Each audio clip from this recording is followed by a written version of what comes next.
What is it with earphones? I'll put them down in the most neutral of positions and not touch them, and then the next time I go to pick them up, they're a complete tangled mess. I don't understand.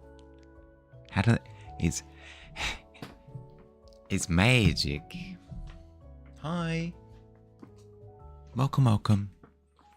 I see a ghoulie. I see a cloud. I see a sniper. I see a shampoo. How are we going?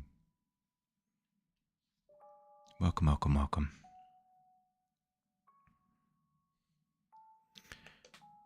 Let's get down to business to jump in the pit. Ooh. All three, like that, gone. You snooze, you lose. Well done, Fire, for getting first today. Well done. No, very quick on the draw. Swag. No, it's an incredibly prestigious award to receive. Your first time in the top 3. Nice. Thought you'd been sneaky. Incredibly so. No, congratulations. How are we going? How have our days been so far?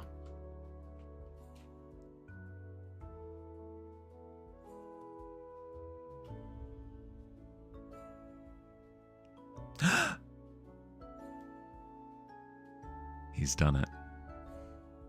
He's rolled double digits out of the pit. Out of the pit is beautiful. Nah, Fields, you're not allowed to leave.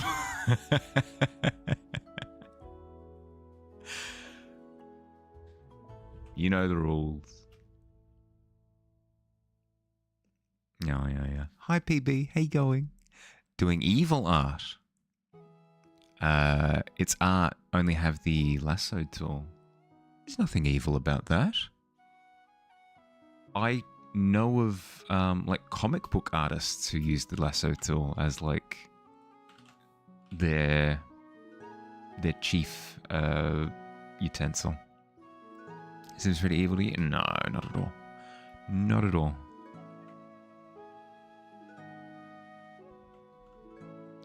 It's a great way of getting really sharp lines. Really sharp lines. You had work figuring out your ziggurat dungeon. Ooh. Yeah, okay.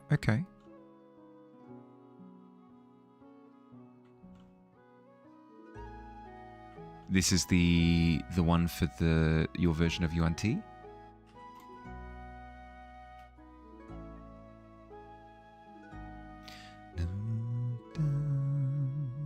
Can only use the hex code for a 4128. Well, let's plug that in, see what it does.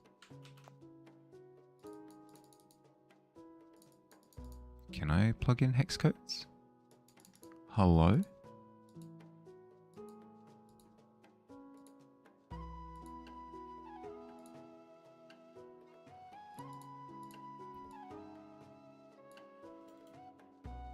Yeah, maybe?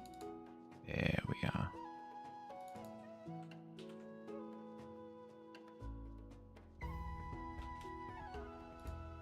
Get rid of the hash at the front, chuck in the A at the back.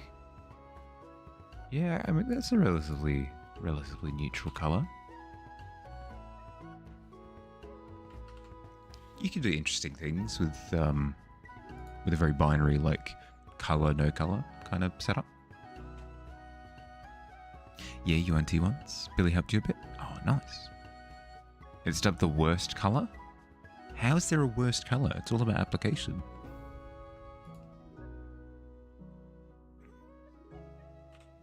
No. Cover your ears for a 412A. You're okay in my book.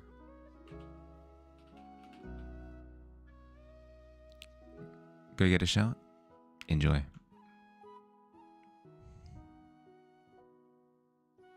Go freshen up, bud.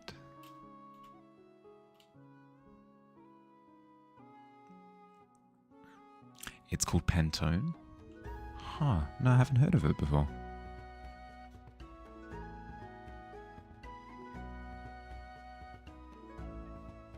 Australian Department of Health initially referred to the colour as olive green. Then the name was changed after concerns were expressed by the Australian Olive Association. This is from Wiki. It doesn't see, it's definitely not green. It's definitely not green. I can see the problem there. I could see olives being that colour, but I wouldn't say that that's their go-to state. Hi Maze, hi. How you going?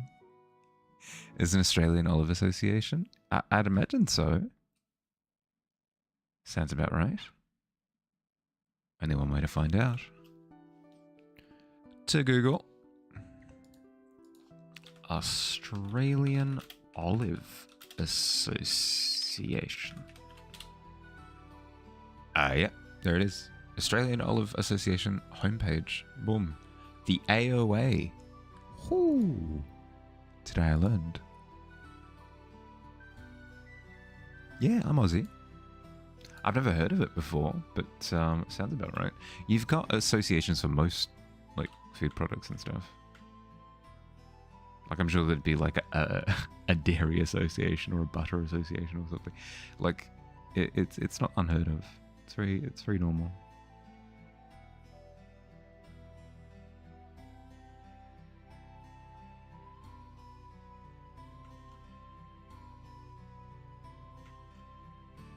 Going lovely. Overwhelmed with a mixture of feelings that are indescribable and tainted today. Probably in the state for a while as you sort out things. How am I? Yeah, good. I'm good. I slept okay. The quality of sleep was good, but I woke up too early. So that's having impact on my energy, but otherwise. Loved the pixel art that I saw this morning, by the way. I didn't get a good look at it because I was in a sleepy haze at the time. But what I did see was amazing. Going to create an American MC rib association that makes the McRib always available. I don't think associations can force other companies to make a product available. I don't think that's the case. But I mean, give it your best shot.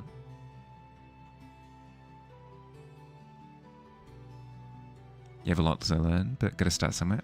Absolutely, absolutely. No, excellent. Excellent with just striving out there and giving it a go. You know.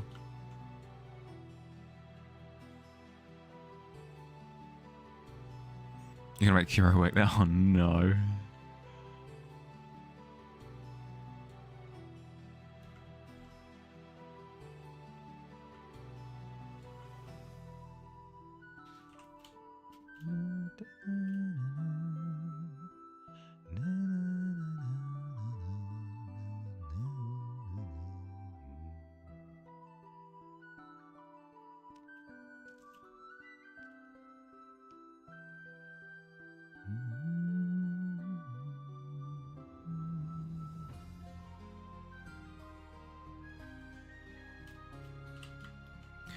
Okay.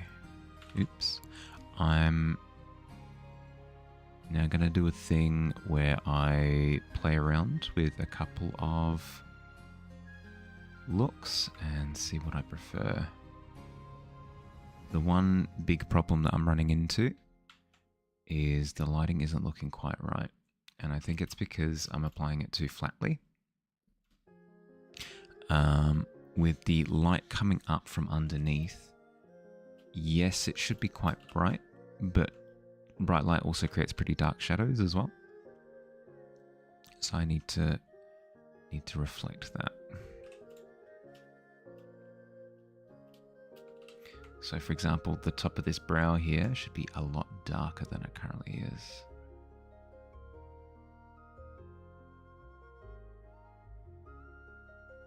Oop, that is messing with the sweat drops there, but that's okay. Yeah, see, even that has just immediately had an incredible impact. Need to bring those shadows up into the top of the brow.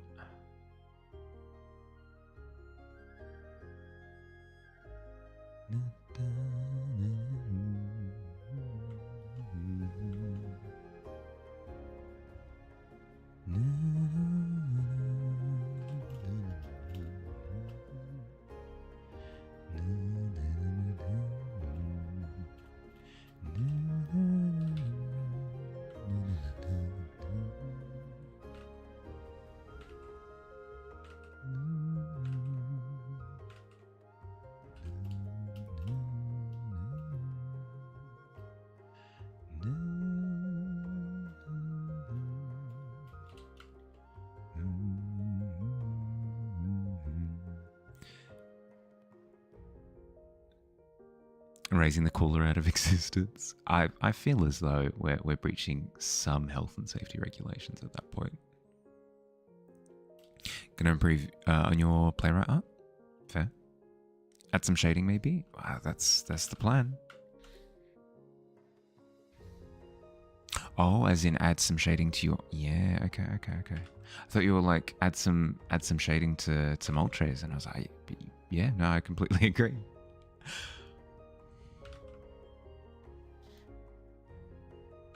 Would you like some shading with your shading?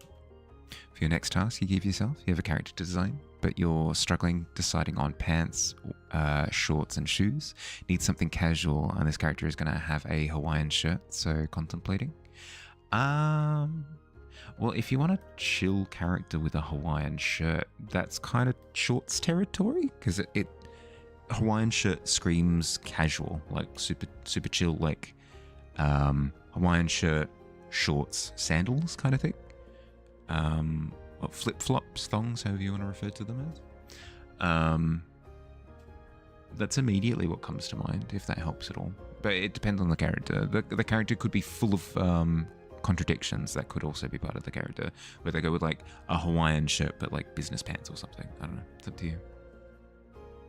Sandals are a good idea. Yeah, there you go. Boom.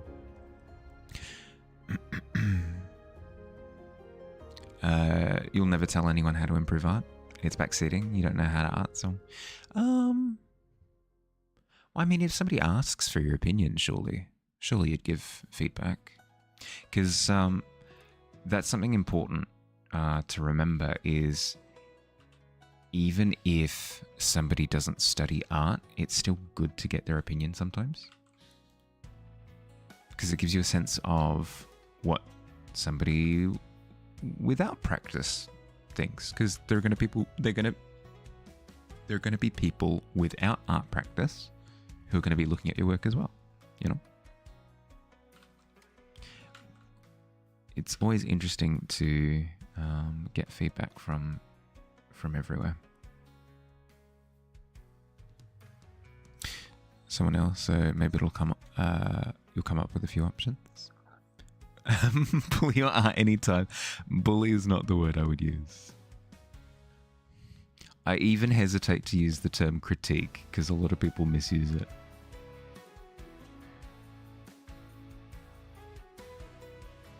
Oh, critique. Oh, that kind of sounds like being critical. Okay, I'm gonna be just like super critical about your work. No, it's not what critique means.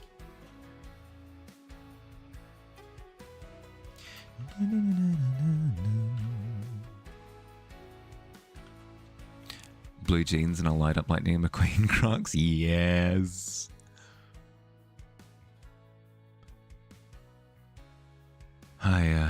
So I'm just going to say this once. Because it's all of the consideration that I can really allow you. I am going to run around this place. I'm going to run around this office space with my light up Lightning McQueen Crocs, and I will make car noises. If you're not okay with that, that's a you problem. Good day, milady. Preach and vroom vroom. Heck yeah.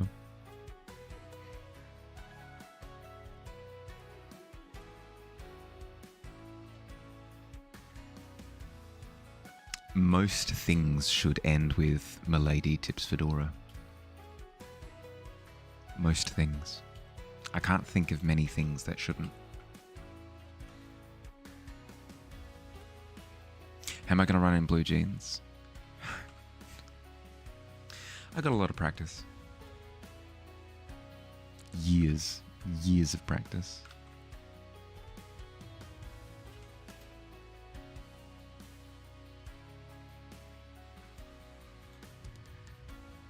It's only a little bit better. Fact, milady. Yeah, exactly. You feel scared to ask, as you should. As you should. Oh, the chafing. Could you imagine? Ugh. Ugh. Tips Fedora. It's beautiful. It's beautiful.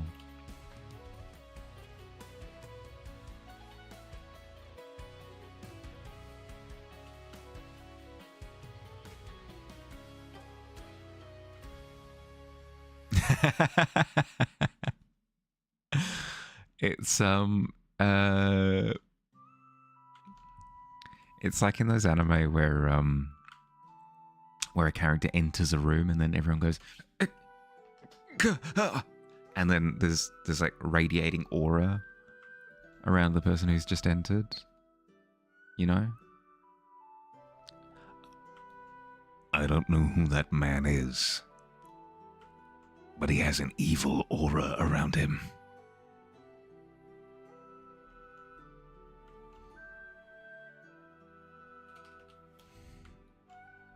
He has clearly done things and or stuff, and I don't trust it.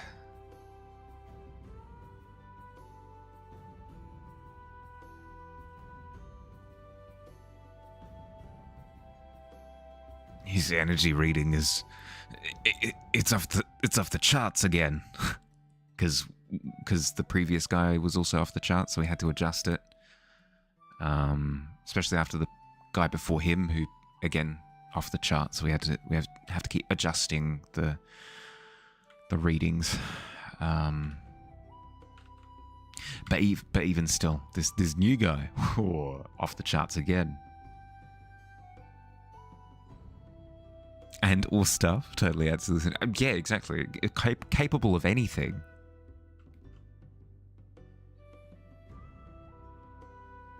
Jeez.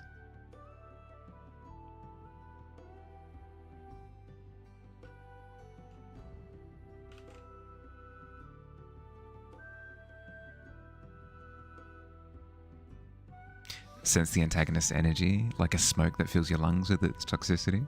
Must leave as the clear protagonist, because it's not time for your encounter. Milady to Fedora. Oh my, yes.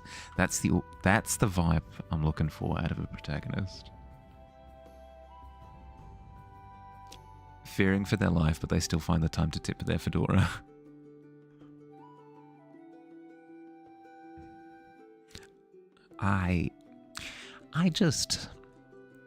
I do things. And or stuff. Oh my goodness, really, the Joker? You do things and or stuff? Terrifying.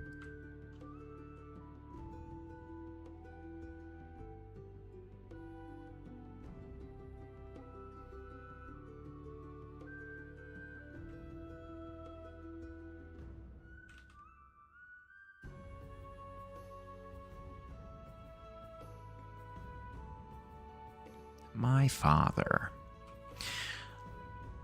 was a gambler and or an alcoholic. It's like, oh jeez.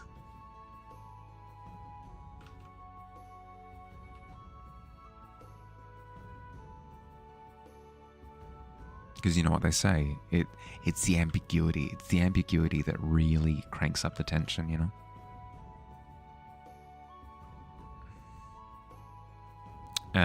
Heard of the anime I Want to Eat Your Pancreas? Isn't it like a romantic anime?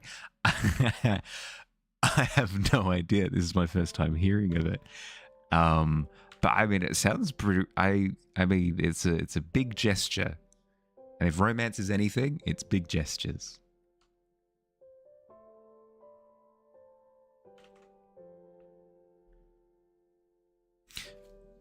Been so hard avoiding Silksong because you want to play it, but no, soon.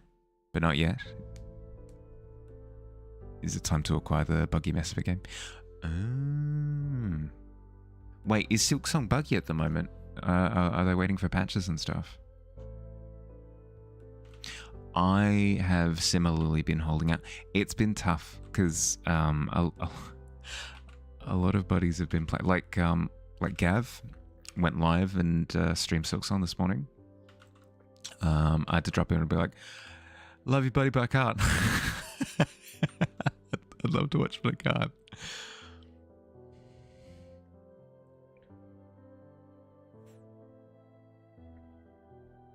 Oh, it's just got bugs because there are bugs. Yeah, no, that's fair, that's fair. I made the opposite. Mishap the other day. I think it was Crow was talking about how Sword and Shield, Pokemon Sword and Shield, had awful bugs in it. And I immediately went, no, the bug types in Sword and Shield are really decent. Like Center Scorch, really cool. Like the Volts, the big UFO ladybug. Like that one's a really good bug too. And he's like, no. I'm talking about glitches. So I'm glad to see that I could misconstrue it both ways. Very easily misconstrue it both ways.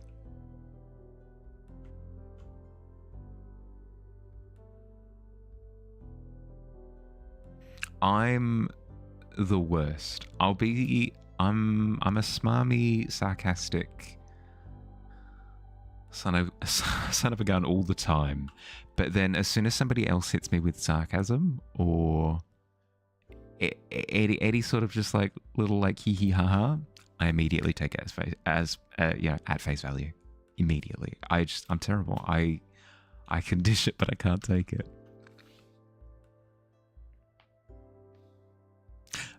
Sword and Shield is the first and only Pokemon game you've returned. Sets the tone. Oh, really? No, that's fair. That's fair. No, I don't disagree. It was quite underbaked.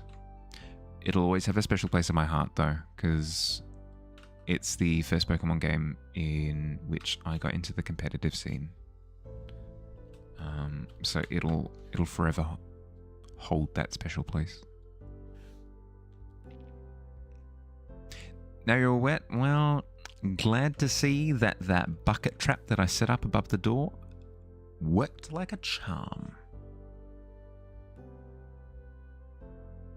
Have some voice lines for the player rat. Whoa.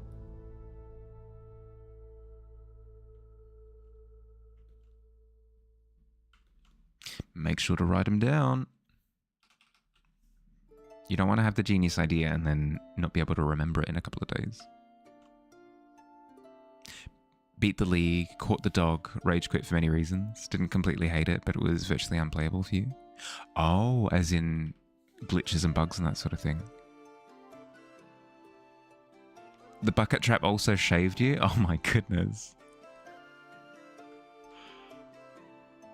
I mean, all according to plan.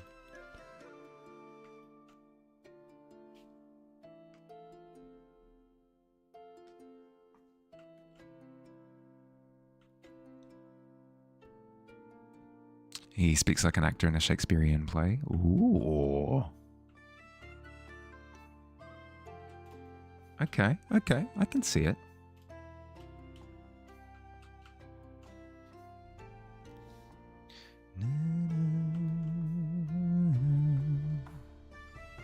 Been a day and your hair feels so silky now that it's washed. Nice. I don't get the satisfaction of having washed my hair until like 3 hours later after it's air dried.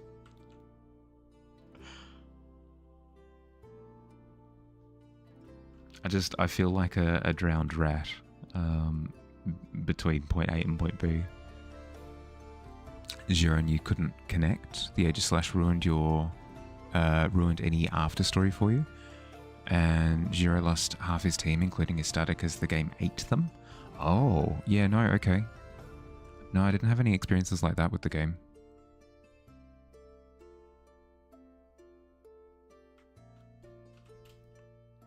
No, I can definitely see how that would color your experience then, yeah. If the heavens are real, the die will be the chariot to the gates.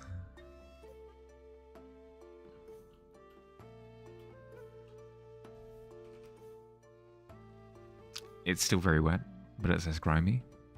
I guess I just don't like the sensation of wet hair. That's exactly how you felt when you had long hair. I don't know. It just I'm a very tactile adverse person. I don't like the sensation of things touching me.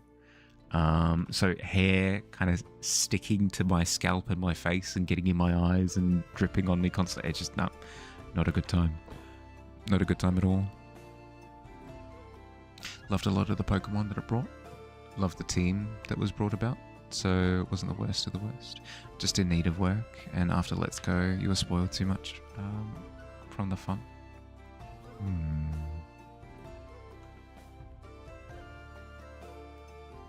Wonder if it still has those performance issues or if they've been patched.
Welcome back. Is AdsBot not working? Yeah, for some reason it didn't give the minute warning. That's very weird. Sometimes it just does that though. Twitch is just buggy.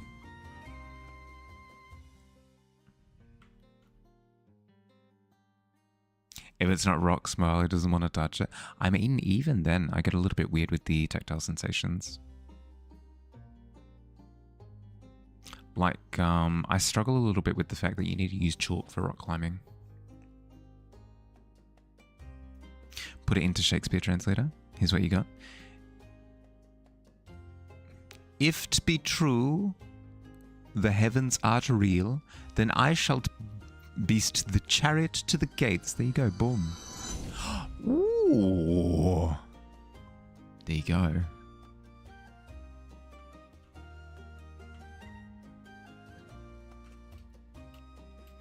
Heavens would we ride. You're on mute because of a wet barbecue, but let's go.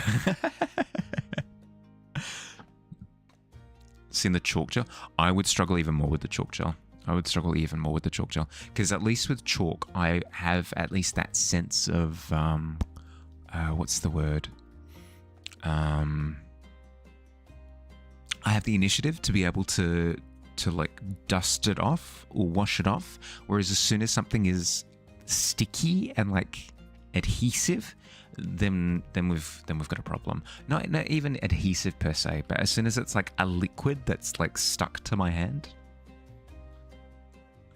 we're in problem town.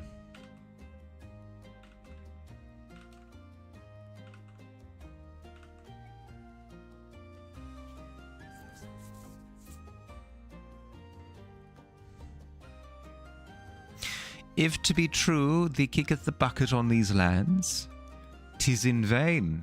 Oh. A most classical of threats.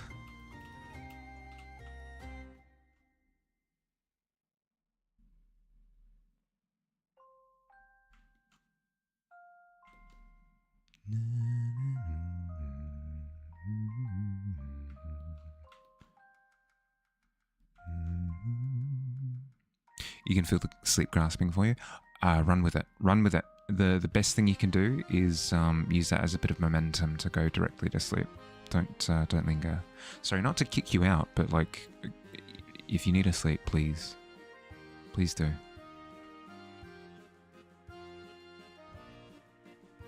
Sleep well, bud. Catch you later. Your Wi-Fi got worse. Now you have Ghoulie Mahali webcam. Ooh, that's fun.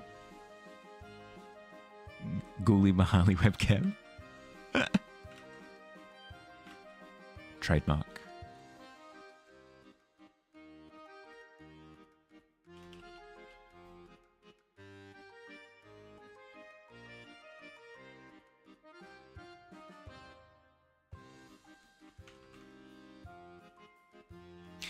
Speaking of Ghoulie Mahali webcam, we should sort out another one. We should sort out another get together. I do want to. I've been thinking about it. I do want to maybe like organize who wants to jump in for this next one, and then see, like, get everybody who is interested into a call beforehand, like well beforehand, a couple of days at least, just to see if, you know, we gel with each other, because the worst thing that could happen is if somebody jumps in and is feeling uncomfortable. The one potential downside of off the cuff collaborations is people maybe getting the spooky feels or something. The collaboration was fun to watch. Oh, glad to hear it. Glad to hear it.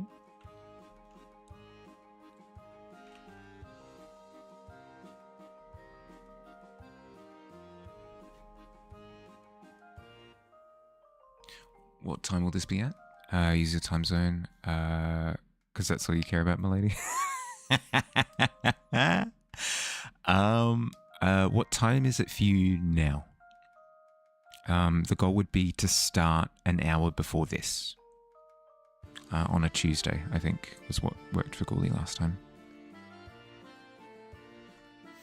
8:27 p.m. Yeah, okay. So yeah, it would be starting at 8:27 and then going for about 4 hours. That would work. Whoa, nice. Layers. Oh, okay. It wasn't a layer problem. It was a brush pressure problem. Okay, that's feeling better. That is feeling better. If I can try and smooth this out a little bit more. Yeah, there we go. Getting more of that sense of it being underlit. As in lit from underneath, not as in there's not enough lighting. I do need to darken the further out bits here in the same way that I did for that crown bit of Dust's head. Kind of get that sense of light intensity due to proximity. High quality Mahali. Back in ultra wide UHD deluxe 8K surround sound IMAX. Going to be another chance tipping your fedora because it's going to be a bad habit that annoys people. Oh no. Ah, crap, it's Maze. Hide. They're going to tip their fedora at you. Over 9K. Oh my goodness. That's fidelity you can take to the bank. Hi, I'd like to submit this 9K ultra wide HD display into my bank account. You're so welcome.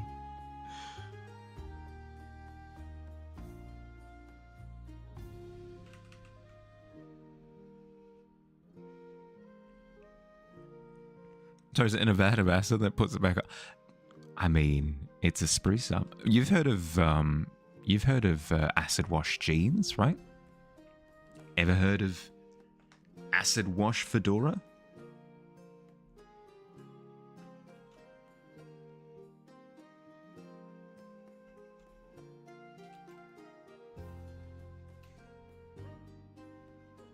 Those exist? Those exist? Excuse me?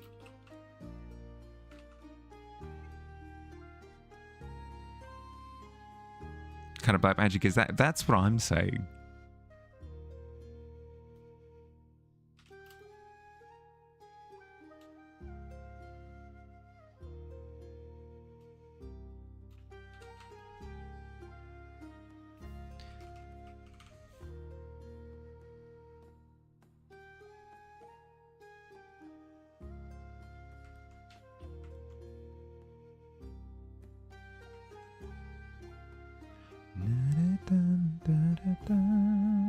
Seen just about any fedora you can imagine. Like back in the day, they made them out of everything and anything.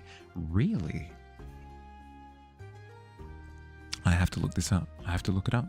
I have to. Acid wash fedora.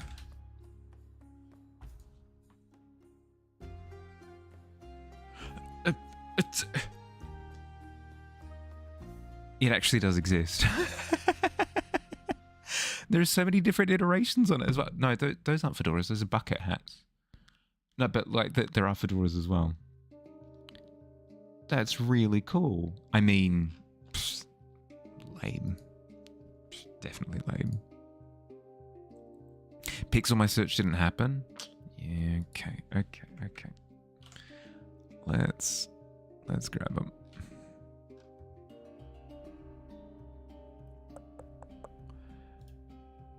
Champion team. I'm gonna have so much random crap on my I already have a ton of random crap on my reference file.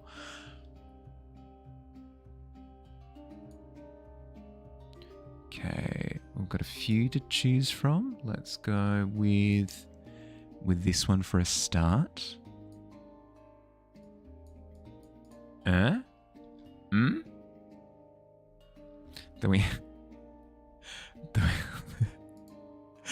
we have some acid wash bucket hats, which came up with the search as well.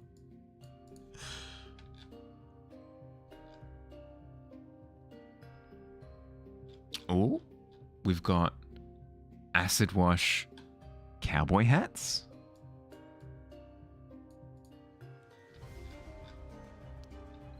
So many.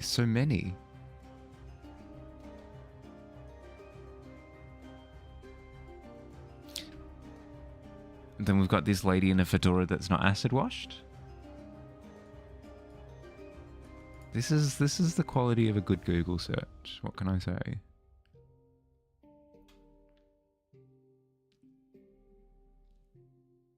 Anything else, Google? Anything else of quality?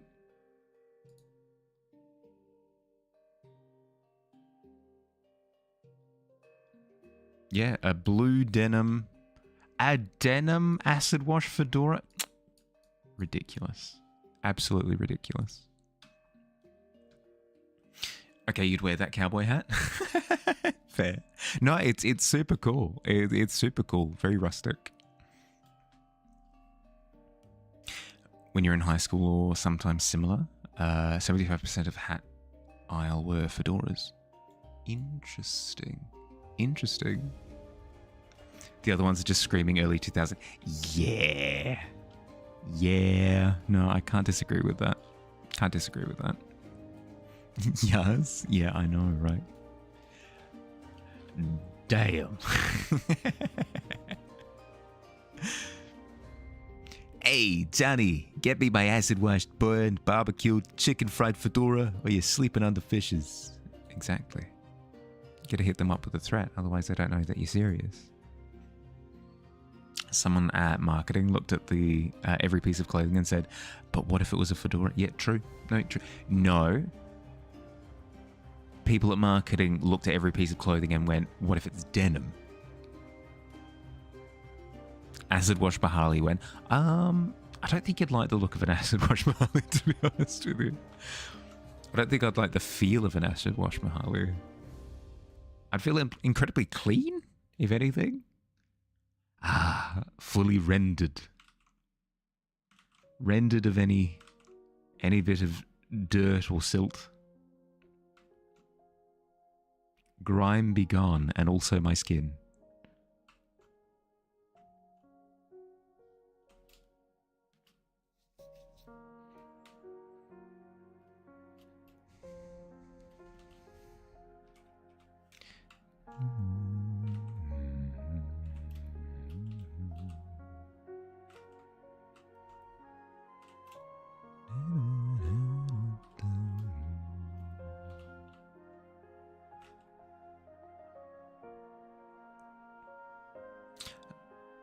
You'll search up denim wigs. Oh my, I can't. My brain doesn't even comprehend. What does that even look like?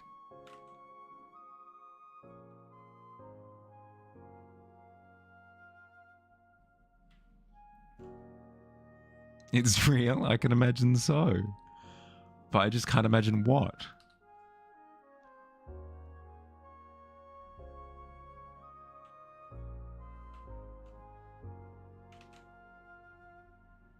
Actually, that is a question. If we were all equipped with fedoras right now, what are we going with?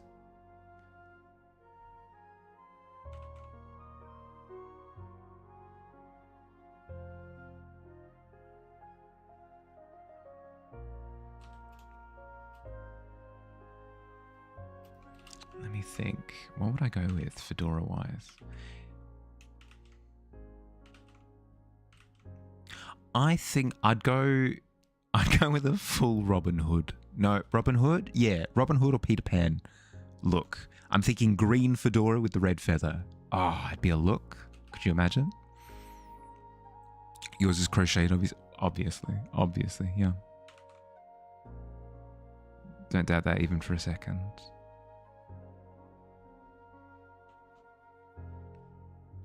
There are also denim glasses. Yeah. See, I told you. Literally anything. Looking at Graveler's hand, thought it was flipping you off because of the magneton magnet.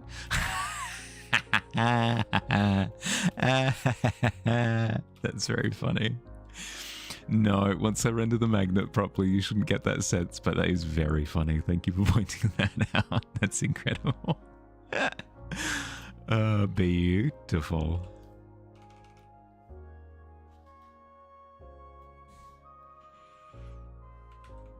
Hey, you want to know what I think about this? Elite Four? Ah! No, Graveler, you can't do that here. It's incredibly rude.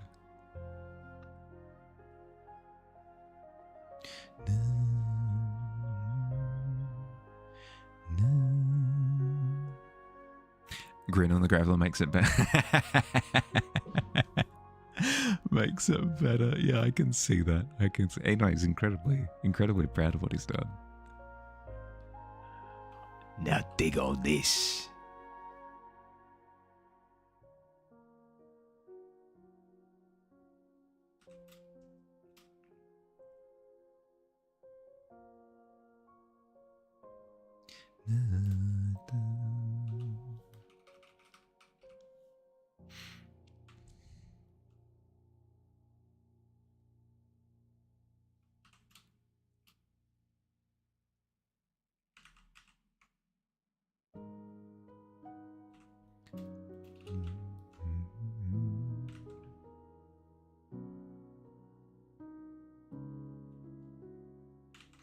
Is it weird that Nidoking doesn't have a neck?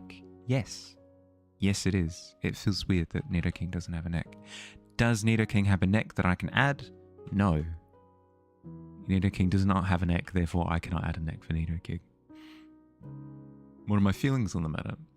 Complicated. Because Nidoking usually looks pretty cool. Even completely without a neck. But that's because usually from a downward angle. As soon as you're looking up at it, that's when you hit problems. To be fair, though, it looks like the armor does have a gap there. So maybe that's what's feeling off. But again, it's a low angle, so you wouldn't be able to see it. It's just complicated. It's just complicated. It also looks like his shoulders are a little bit higher. Maybe that's potentially playing into it as well. Or maybe that'll exacerbate the problem. I'll see in a second. Let's have a look. Shall we try it? Little bit of surgery.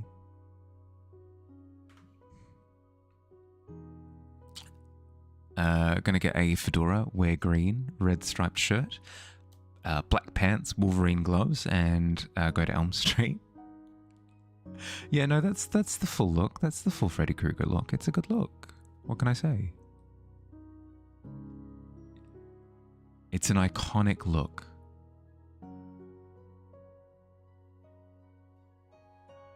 And everybody knows if you just chuck the word iconic in front of something, immediately better.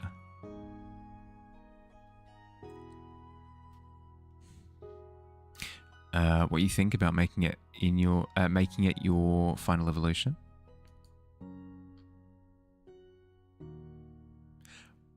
You know what you think about making it to your final evolution? I do not. Pray tell. 9T, not getting in the pit with that. Well and truly out of pit territory.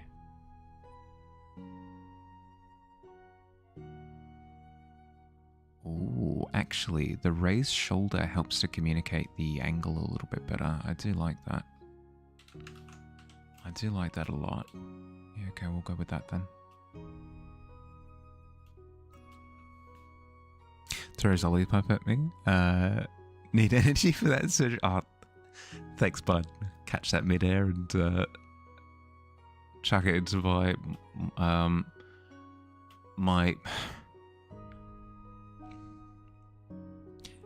my lollipop processing compartment. You need the official term. You need the official term. It's official surgery business. So everybody knows that in an operating studio, everybody starts reverting to Latin. My gullet? I mean, that works too.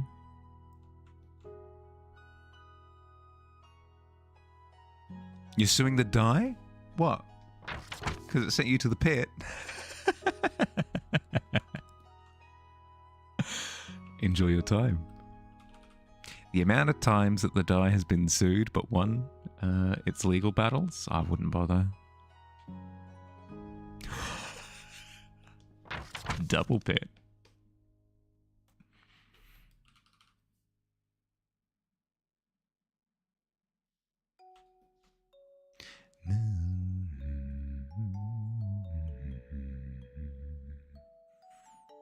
What'd you get for? It was almost the dream of climbing up one value at a time. Nutritional intake orifice is the best you can come up with. Yeah, the problem is though, is that lollipops don't contain any nutrition. Zero nutritional value, so I can't even refer to it as that.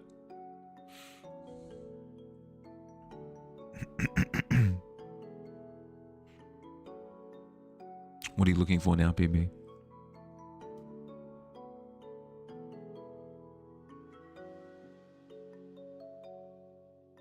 A 4? But no, you missed the boat already. Oh, there you go. Sugar is nutrition, just not great nutrition. Yeah, okay, no, that's fair. That's fair. It is technically a thing that your body processes. It's not actual poison. Sugar is weak carbs. Sugar is flash fire carbs, yeah. Great for if you need a burst of energy. Terrible if it's something that you need to sustain, yeah. Because you'll be more exhausted by the end of the fire.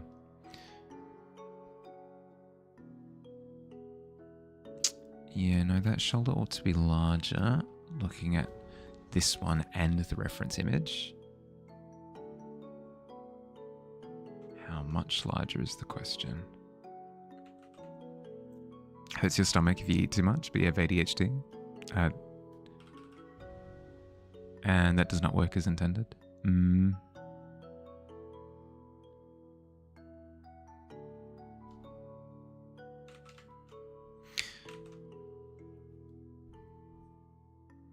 It's one of those things where, I don't know, it would be interesting to see the schooling system take on some sort of, like, mandatory nutritional class or something early on. But, I don't know, it's tough. You need funding for that.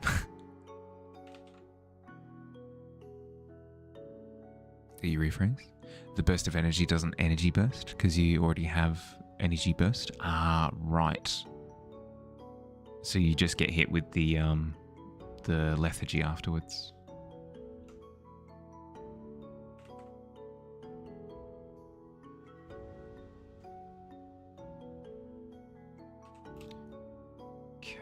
Yeah, that beefier shoulder is looking better. The higher position is also looking better. It's making that kind of like head and shoulders, knees and toes. No, head and shoulders unit feel a little bit more cohesive. I am liking that. I am liking that. Yeah, we'll go with that. Excellent phrasing. The chest armor is looking a little bit small in comparison to what it should now as well. Heck. Thought I had the proportions down.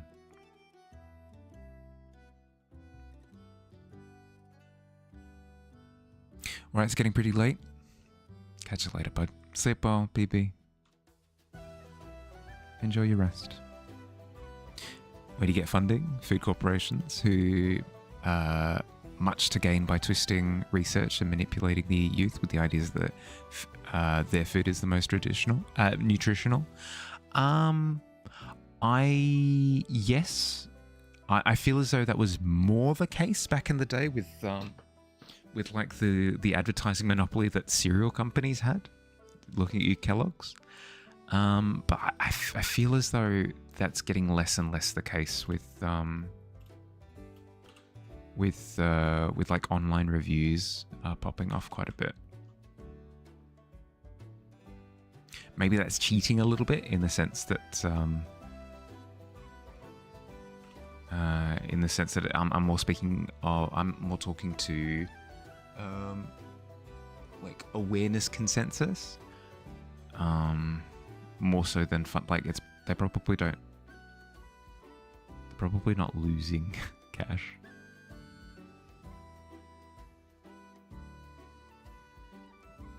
We did talk about that. Yeah, we did. There's a Hatsune boxing game. What? Now you too can play as Hatsune Miku and just knock somebody's block off. If the internet never forgets and hold people accountable, yeah. It's one of those things that you can't like trust will remain this way forever though. So I don't know. It has to be a conscientious effort to maintain this mentality.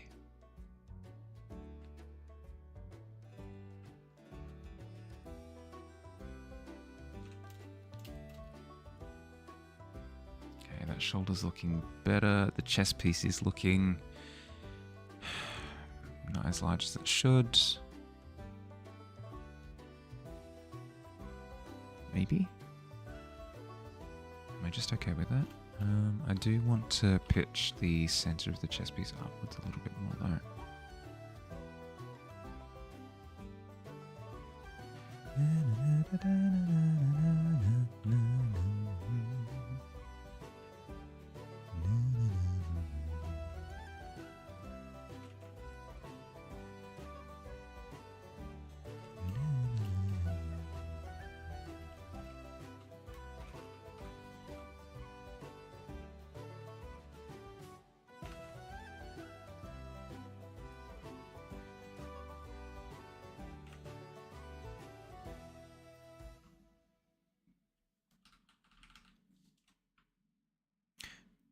Yes, maybe I just don't have a good sense of what's being run as ads nowadays.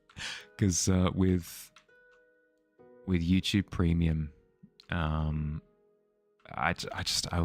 have on too often while I'm working. It made too much sense to get it. Ads have almost entirely disappeared. The only place that I really watch ads nowadays is Twitch. And even then, because I keep getting ads for the military in one way, shape, or form, I don't get a good sense of what exists, you know.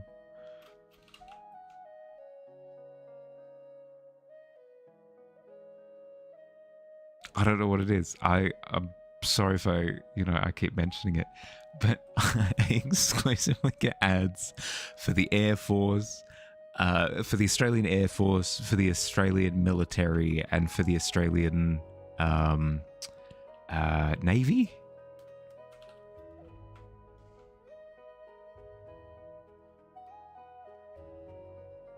What can I say? I love me some Call of Duties.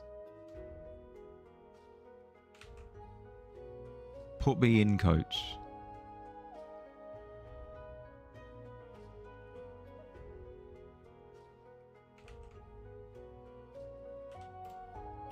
I don't know. Sometimes whenever I receive those ads, I just get this overwhelming temptation to just scream at my screen. I like the people running the ads. If they looked at me for a second, they'd immediately be like, yeah, no, let's probably not Mahali. Doesn't seem to, shall we say, it doesn't really have that military drive. Probably not. Ah, yes, we've got a beast of a man on our hands. A rar. Absolutely not.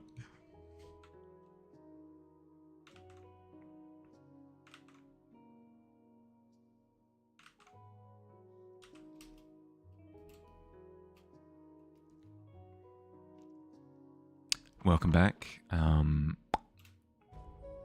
You missed something that should be missed, so consider yourself grateful if you were stuck in ads.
I had a little yell about anime yesterday, but I'm going to do it again. Just not as not as from the heart this time. I don't mind it too much, but I dislike the trope in anime, specifically fighting anime, where you'll have the main protagonist who's like, that's it. It's happened. I'm completely out of strength. I don't have a single bit of insert anime power scaling, whatever system it uses. Like if it's magic, if it's ki, whatever it is. I don't have any of that left. None at all. That's it. I'm donezo. And then the bad guy goes, yeah, well, I'm doing a transformation. Oh, and then they do a transformation. They get even stronger. It's like, oh my goodness. How's the main character going to get out of this one? Are they going to A, not, because it doesn't make sense that they'd get out of the situation. B, think of a creative solution to the problem. Or C, just randomly get some power from somewhere. It's always freaking C. It's always C. It's always... Oh, you know what? Actually, I think I lied before. I think I lied when I said that I was all out of that energy stuff, that system, which we use. I think I actually have a lot. I think I actually have way more now than when I started. I think I have the most energy that I've ever had. And now I can take on the bad guy even when the bad guy does the transformation. I think I'm great, actually. It pisses me off. It pisses me off. It's so freaking lazy. It's because it's trying to have its cake and eat it too. It's trying to have its cake in the sense that it wants to build tension. Like, oh no, there are stakes involved. Oh no, the main character could die. and eat it too, in the sense that it wants to have its protagonist win the fight. I just pick one. Pick one. We're either in dire straits and we have to think of a creative solution, or the protagonist loses, or we can dip into that wellspring, you know? You have enough throwaway for one game that you won't play for possibly 2 years, but it's on sale. Maybe 2, depending on the prices. Future you is going to have decisions, my lady, Tipsadora. And future you mean probably tomorrow. I guess you got to work some more and get some gil. I mean, I always come at it from the perspective of, is it a game that I'm interested in playing? If yes, is it a price that I'm willing to pay for it? If yes, then go ahead. The issue that I have sometimes is when people see a game on sale and they're like, oh my goodness, value. That's so value. That's unbelievable value. Let me buy that. And then I ask them, okay, so you've bought that game for like $7 or whatever. Does the game look good? Like, no, I'd never play this. Excuse me? Why'd you buy it then? I do not understand. I don't get it. You have no intention to play the game. Why'd you buy it? But by the sounds of things, you are not considering that. You're considering only games that you are interested in playing. Yes, yeah. But you have a few. There are games that you want to play. Yeah. That was what I was going to say. Is that it doesn't look like that's what you're describing though, because they seem to at the very least be games that you want to play eventually.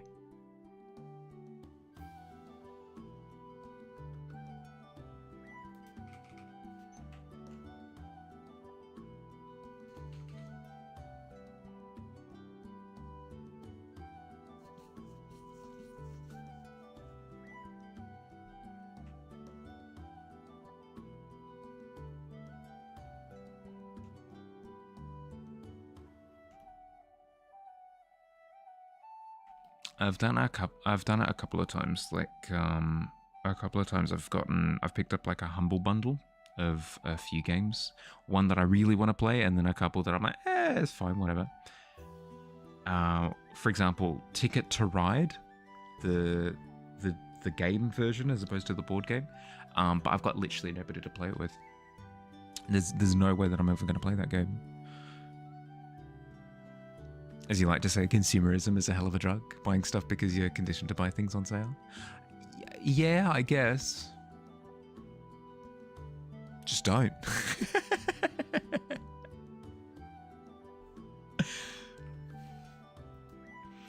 Definitely easier said than done. I don't know, if I can convince people to think about it, maybe it'll have an impact. The next time you see something on sale, think about whether you're ever going to use the thing. I guess is what I'm saying.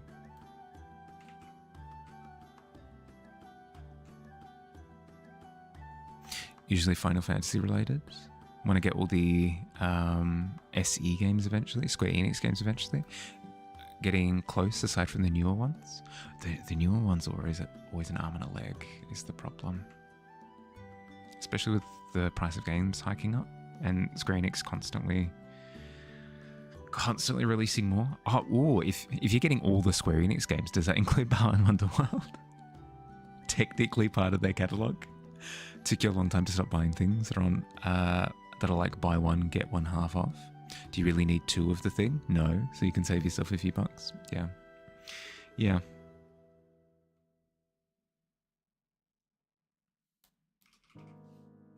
I don't know.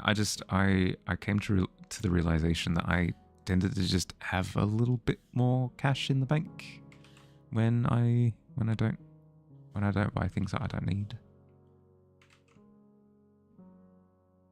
Within reason, right? You don't necessarily need to live like a monk. I buy 3 little boxes of apple juice every day to sustain me, and that's it. No, I'm not saying that.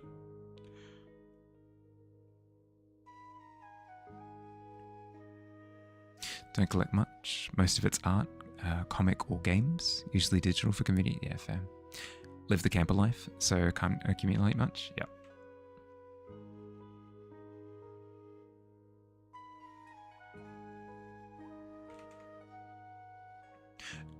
Just to clarify, like I've got no problem with people collecting things, people accruing like things that they enjoy. I think that's wonderful, if anything. My problem more stems from, as Fire described, that that drive to just buy things to buy things' sake, buy things for buying things' sake. Someone with ADHD has very poor impulse control. It's taken you 20 plus years to not listen to the little goblins in your head screaming to buy something without thinking about it long term. That's fair. That's fair. If it's a strong impulse.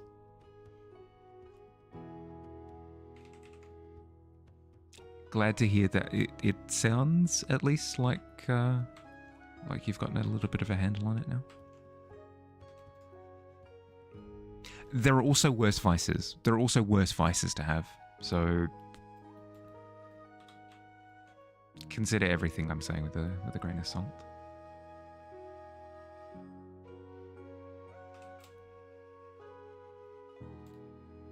No, it's just dawning on me how how strongly I was swinging my punches. Frick anybody who buys anything.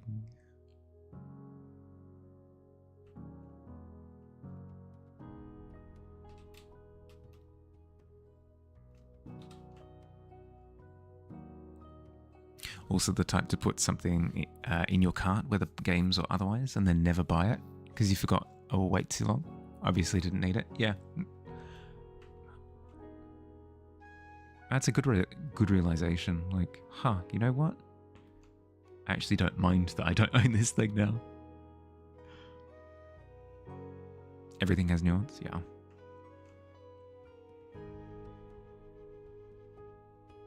Oh, but it's just, Fire, you don't understand. It's just so fun to just throw out opinions, though.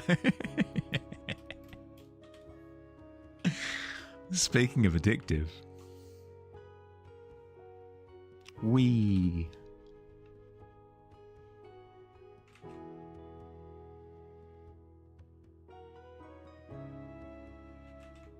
Like you had a $10 item in and out of your cart until someone else got it for you? Because you couldn't bring yourself to spend the $10 on another art thing. Oh no.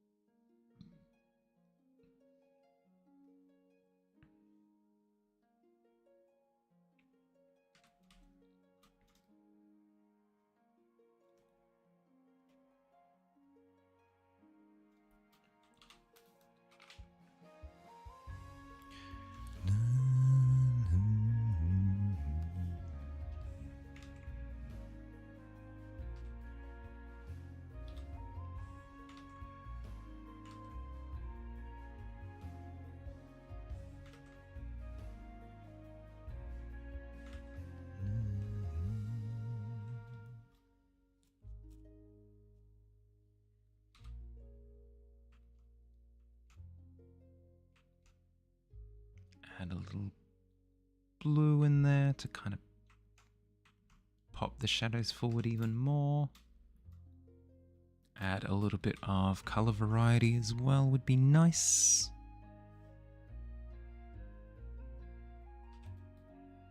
There we are.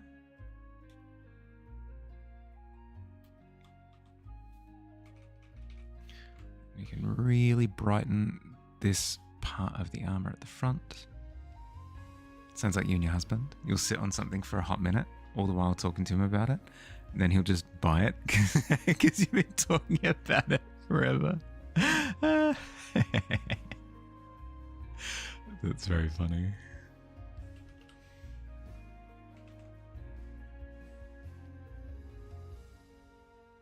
Despite everything, you have canvases, gouache, dip pens, different inks, watercolors, alcohol markers, many sketchbooks, and more pens and pencils than you'll ever admit to. Getting those acrylic markers is like, should you really? I mean,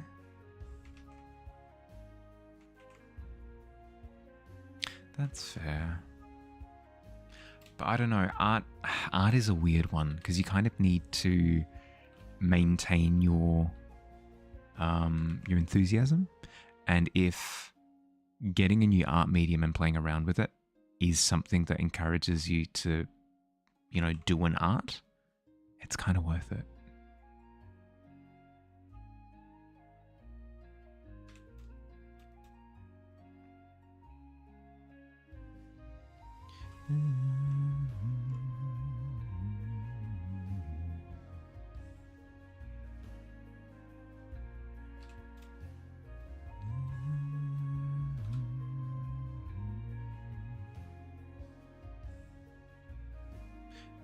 The more painful thing is when you'd love to paint something, but you can't think of any ideas.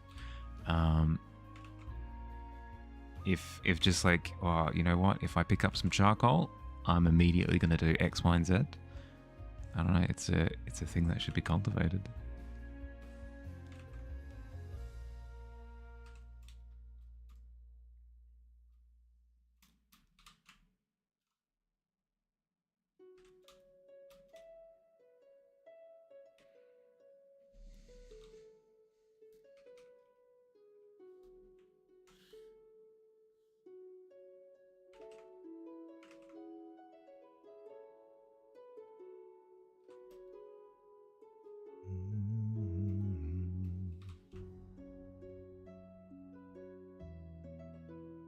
Get new things all the time, though. It's also okay to use the things you know you have and enjoy. Can't draw Pokemon, but whenever you're testing paints out, your go-to is Cyndaquil. Fair. I mean, do you practice drawing?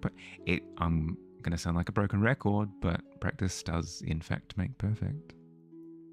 Hi, Paradox. How you going? How's your week been?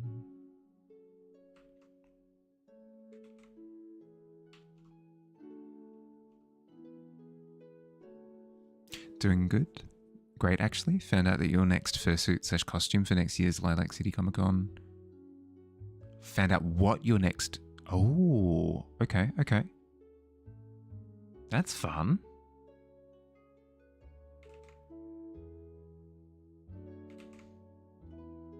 Would you like to share?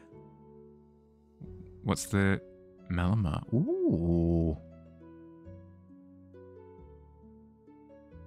That's sick. Nice. Mega just came out and you're in love with it. the like what's it called? The kind of lava lamp disco aesthetic. No, it's cool. It's cool. You were already in love with it? Did not need it to hypnotize you. No, fair.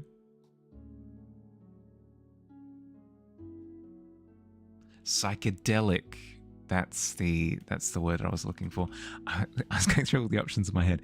Psychotic, psyop. No, none of these quite work. Psychedelic. We got there. Friend Malamar. Having you were already saying that before the trailer came out. Nice. No, it's really cool to see when the design really gels with people. No, that's sick.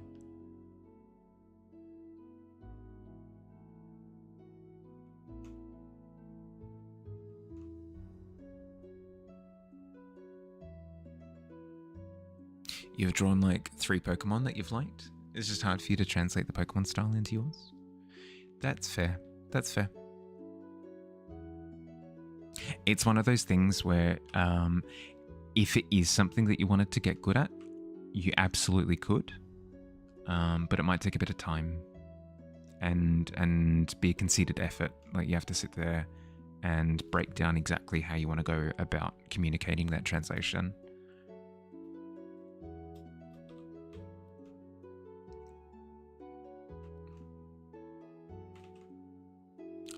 You totally could, though.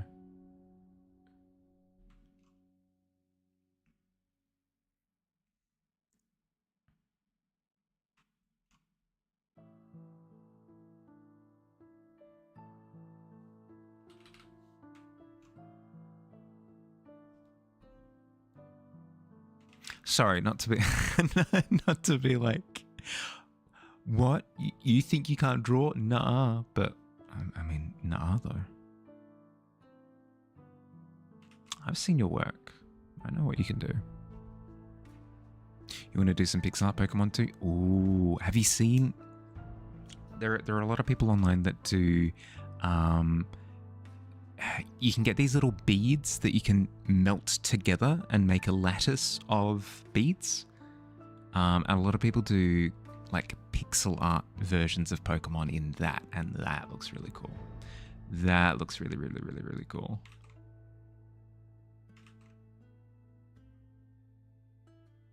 Yeah, no, it's sick. It's sick.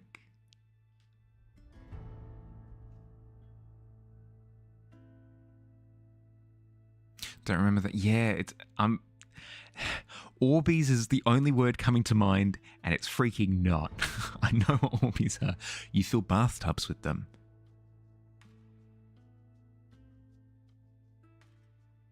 Or swimming pools. This is not those.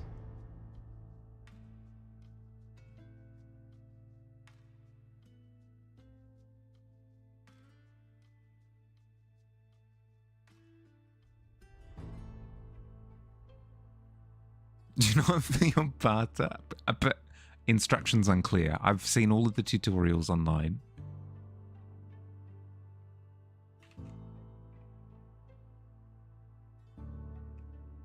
Orbeez are a menace to the pipes.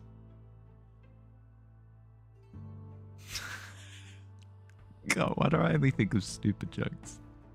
If you consume them, they're also a menace to the pipes, am I right?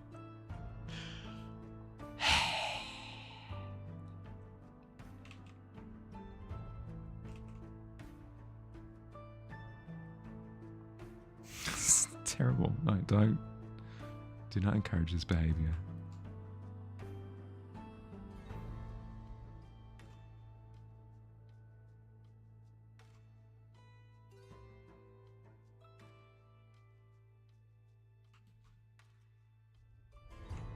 But yes, Paradox, if you're intending to cosplay as a Mega Malamar, I would love to see how the photos come together.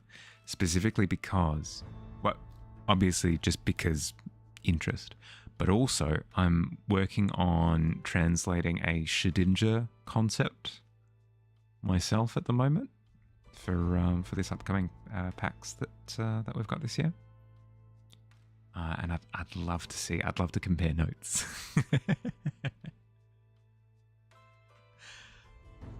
Super jokes are the best. You're encouraged by this corny person.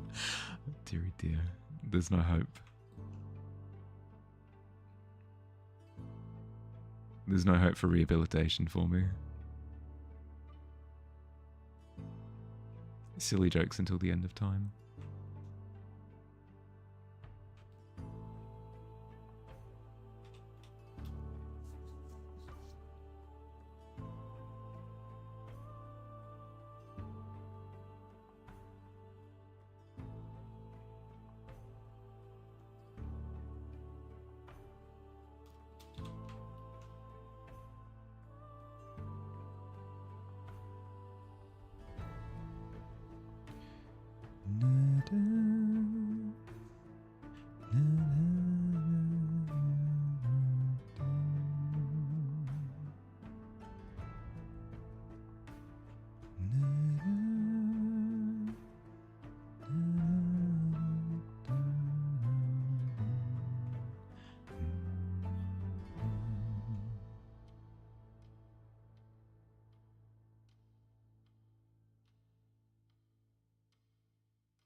Complete non sequitur. Talking about something else entirely. Hold on to your butts. There's a thing that's happening in Magic the Gathering at the moment, and it's making me sad. It's making me very, very, very sad. The card game Magic the Gathering is pivoting towards like pop culture and memes, and I don't like it. I don't like it at all. I never liked when video games would do collaborations with each other. Like for example, when Street Fighter now has characters from like is it Streets of Rage, Fatal Fury, that thing. It just, I don't know, it feels like it breaks the universe. It feels like the cohesiveness of the universe doesn't matter anymore. And it kind of it dilutes the feeling of immersion. And I feel as though Magic is going in that direction. Because they've recently had a Final Fantasy set come out. And a lot of the cards in that are very strong, to the point where they're actually being used in competitive decks and stuff. So it's no longer Magic the Gathering, it's Magic the Gathering featuring Final Fantasy. It just, I don't know, it's kind of sad to lose the identity that Magic used to have.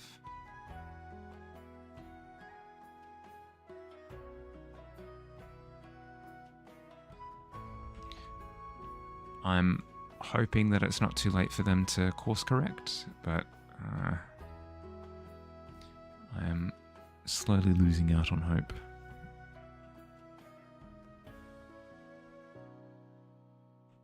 Because it seems not only has it been financially successful for them, but also people have been incredibly enthusiastically supporting it. So I don't know. I think it's a battle that's already lost. You just want to put this out there. There are still kind people out there. Hope everyone who deserves them can find them and appreciate them, because you've witnessed their gifts. Hope to pay it forward to the best you can to do right by them. Oh, for sure. No, there are for sure good people out there.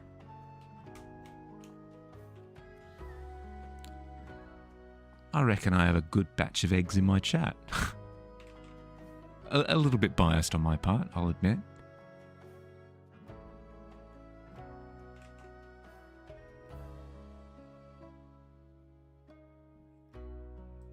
Don't play those kind of games. Don't have much commentary, but you get where I'm going with that thought process. What would I compare it to?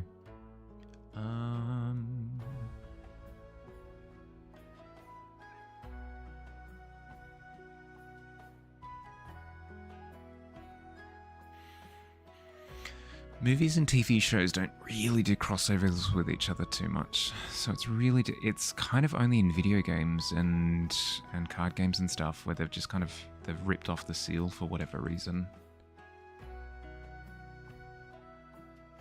Can't really think of. I mean, I suppose the closest thing I can think of is like brand integration. So maybe when a company partners with Marvel and then they release like Marvel merch, it feels weird. A solid 11, there you go. Well and truly not in the pit. Hey Going Pretender, how's your day been?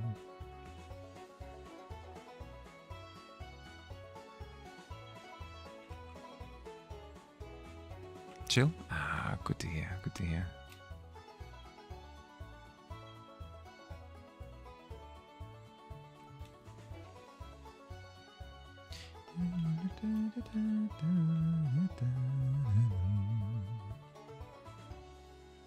You're 2k points away from the 5-minute scribble. Nice. I'm hoping that this weekend I'll be able to find a bit of time to implement a new point redeem that'll be quite hefty point-wise as well. See how I go, but that's the hope.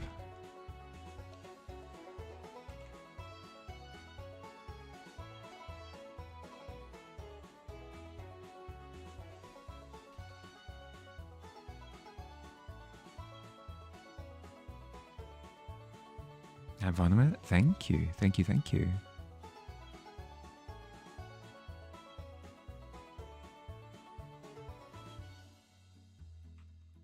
It's going to be a particularly spicy one, so I'm hoping it'll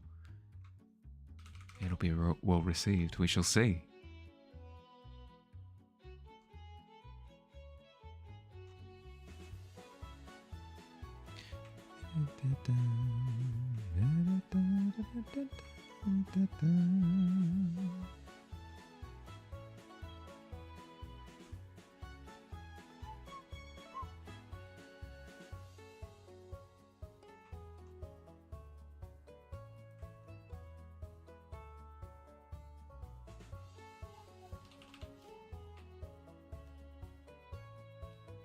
Hopefully Taco Bell won't slap me with a copyright claim for that.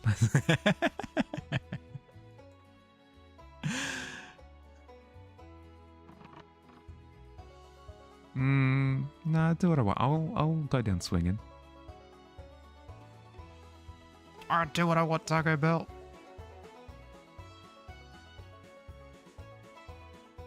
I can spruce up whatever I want with whatever garnish that I feel.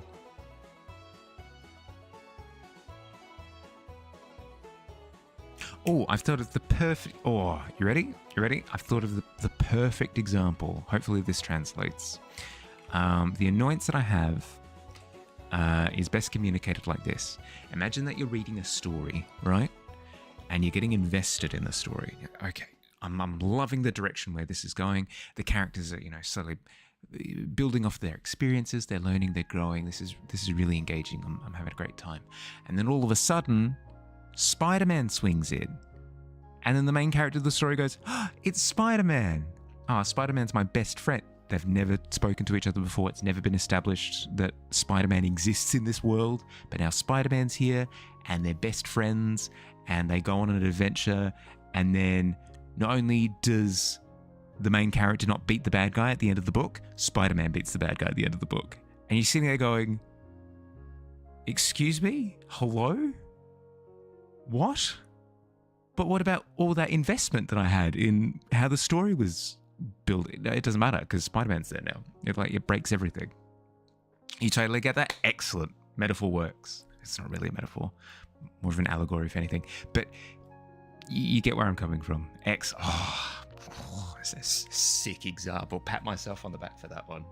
Also, great job, me.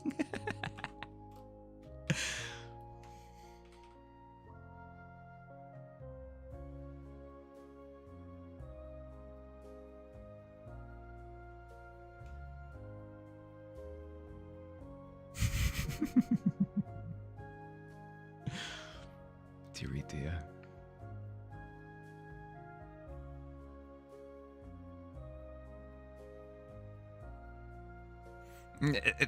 Damn it, Spider-Man, you ruiner. Exactly. Like, who invited you? I was reading this story about Jane Doe going off doing her own thing, having a great time, and then Spider-Man swings in and steals, the direction of the story. Just kind of ruins the sense of cohesion in the world, because, now Spider-Man can just exist, I guess.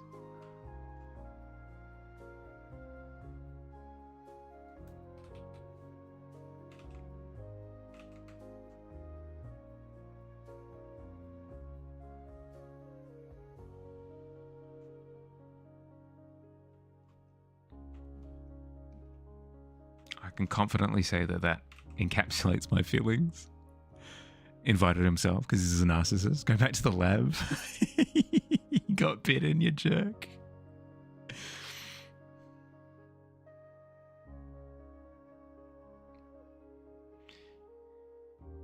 If you can swing in here, you can swing out of here, Spider-Man. Go on back to New York.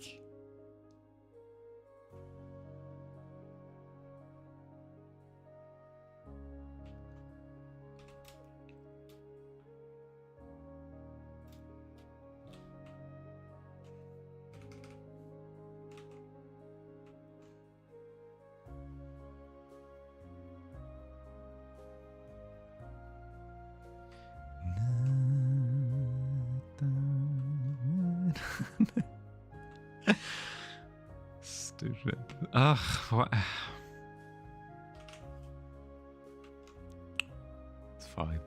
fine.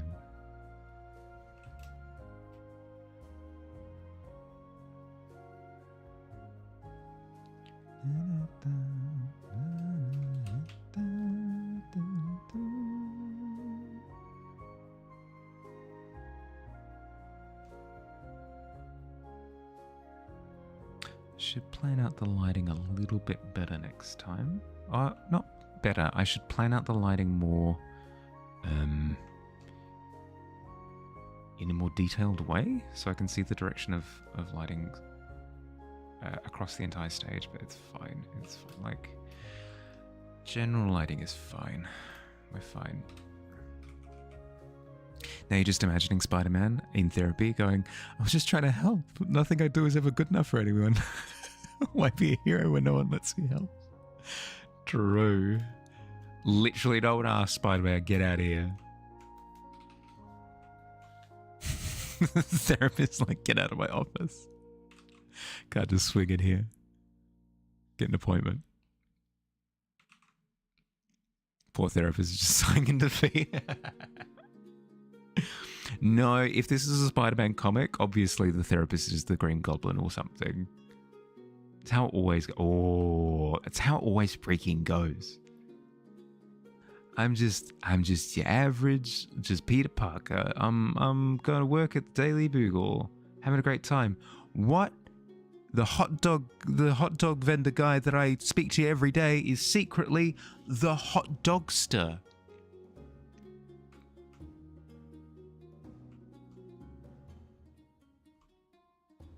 Every freaking time.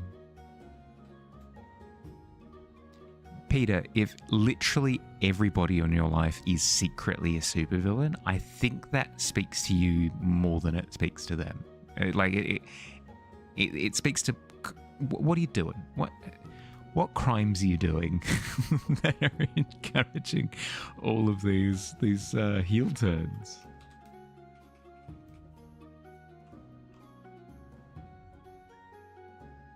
Exactly. Yeah. Oh, no, but don't worry. Don't worry, fine. No, it's fine. Everyone's a villain in my life except me. I'm fine. Everyone that I've invited here is a bad guy except me. I'm good. I'm a good one. Everyone else is bad. Believe me. Spider-Man is secretly a villain. We all know it. You are the company that you keep, Peter Parker.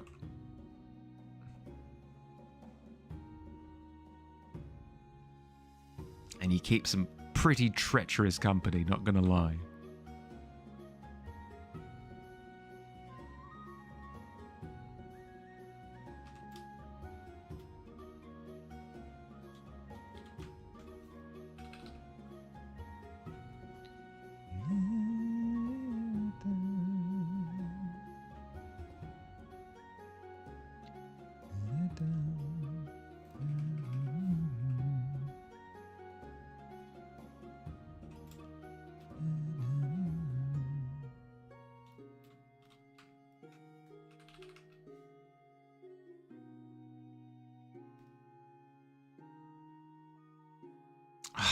I really want to... I've had something in the works with the help of Billy, of course, for about a month now. About a month? About a month. I've had something in the works for about a month now with Billy's help. I just want to talk about it, but I can't. It's driving me bananas. It's so freaking cool.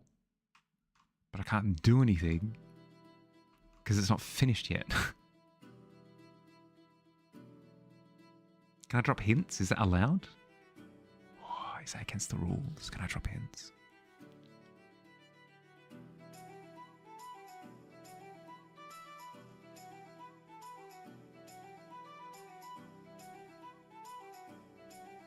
Early access. If you spend $99.99 call now, you can get early access. Dude, this is not true. I lie.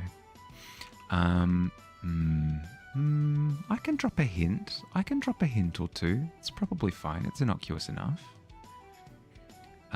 Let's just say that relatively soon there will be additional ways to earn channel points. That's fine, right? I mean, it doesn't speak to... Yeah, no, that's vague post enough. Will it make Billy flustered? Probably not. I mean, if I straight up said it, maybe. But I feel like that comment is vague enough. If I tell, yeah. If I straight up, yeah.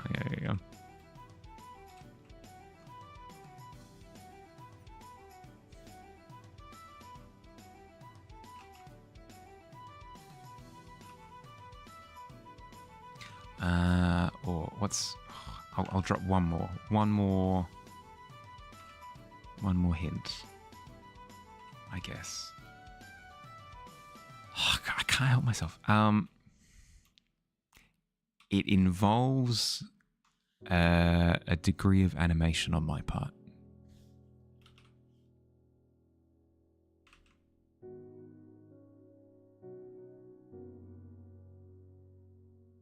Probably fine.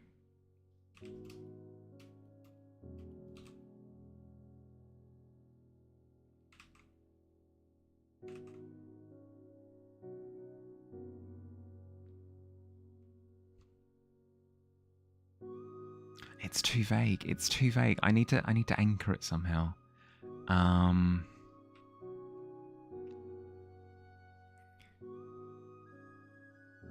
One final hint, and it might be the thing that breaks the dam, but it's fine. It is a thing that can be...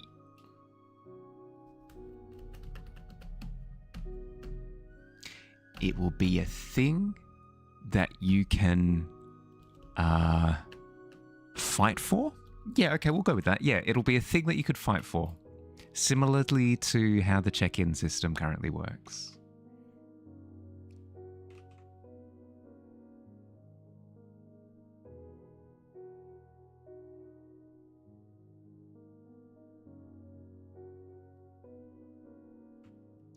I feel with those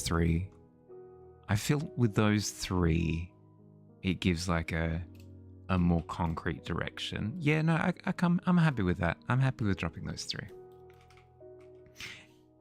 An additional way to earn channel points. It involves a bit of animation, and it's something that you can fight for. Yeah, no, okay, yeah, that works. Yeah, yep, yeah. I've said my piece.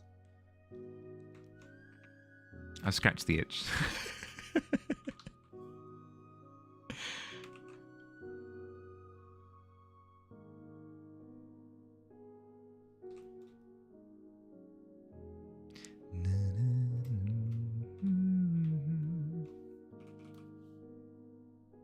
Doesn't really have me on mute, and it's beautiful, isn't it?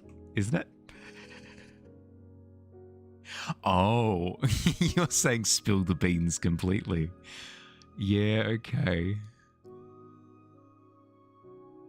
Oh, I'll think about it. Let me stew on it. let me stew on it for a little bit. No. I didn't know such thing.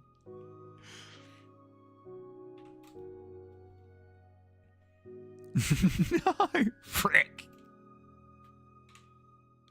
Immediate regret. Immediate regret.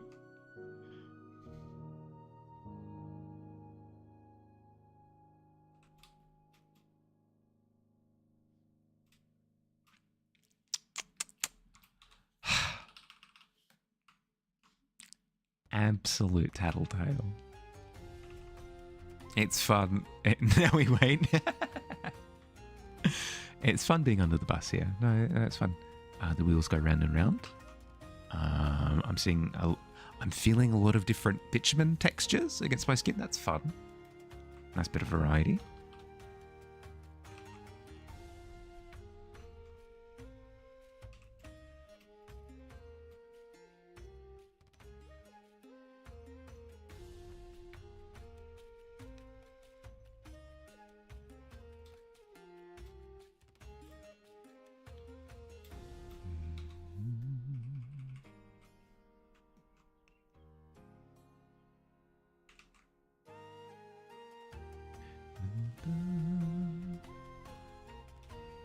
favorite dessert, not judging by flavor, but because of the memories tied to it.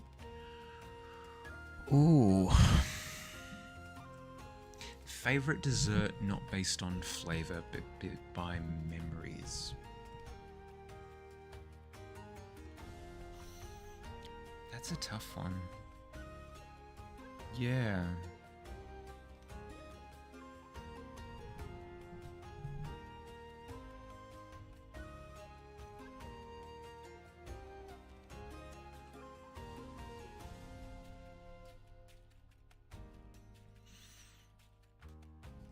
Thinking.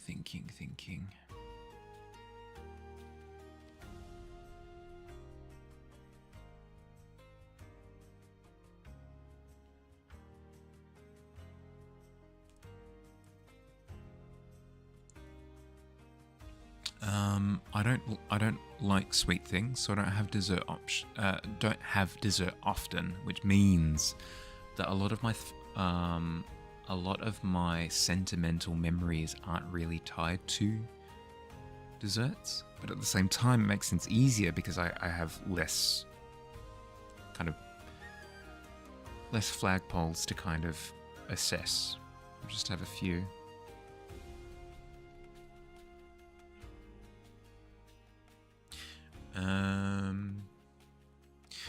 One that comes to mind is the first time I went to a school camp. We had apple crumble. That was my first time having apple crumble, and it was a moment of feeling a bit of freedom. That was cool. So I've sentimental attachment to that.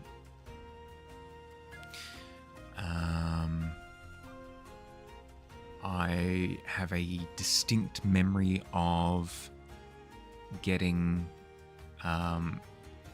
Belgian street waffles whilst I was in Germany with my brother.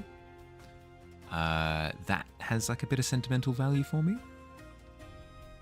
Positive feelings there. My mum used to always, and still does, make pavlova for most family gatherings. Think like Christmas, Easter, that kind of thing. So pavlova is up there as well. I'd say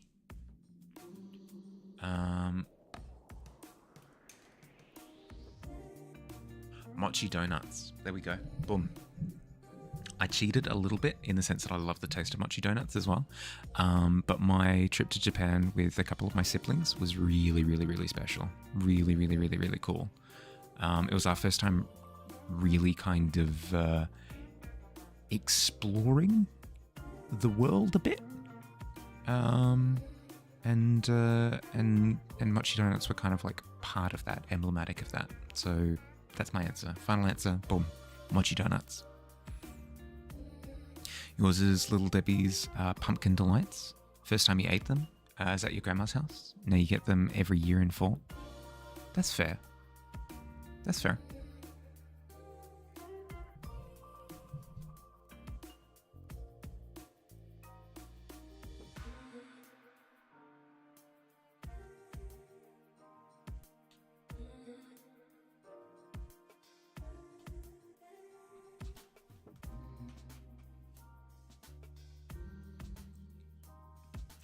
Yeah, as I was saying, it's a bit of a tough question because plenty of nostalgic memories, but not many tied to sweet food.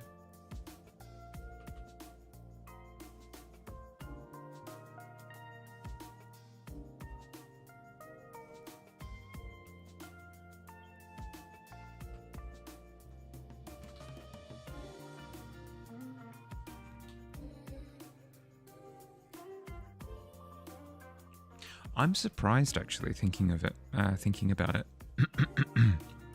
I half expect people to react taken aback or with guffaws or whatever whenever I say that losing my voice. Whenever I say that I'm losing my voice.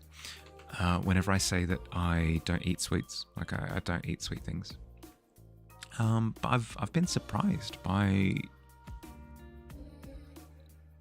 how generally accepting people are of it. I just get nods of, oh yeah, okay, fair.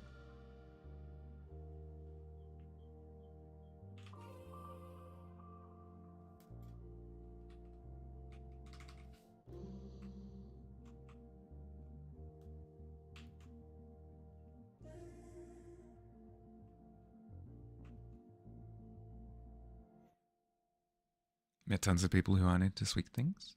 Really?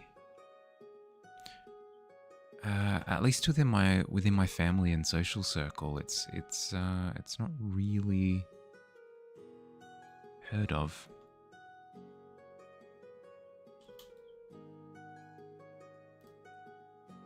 You like sweet things, but if they're too sweet, it's like the equivalent to eating a spoonful of salt.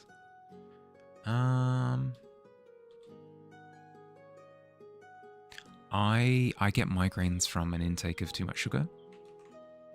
So I've kind of built up this negative association with sweet. So it's almost like it's not even a palate thing at this point. It's almost subconscious. I can't really engage with it. It just tastes gross. Yeah, fair.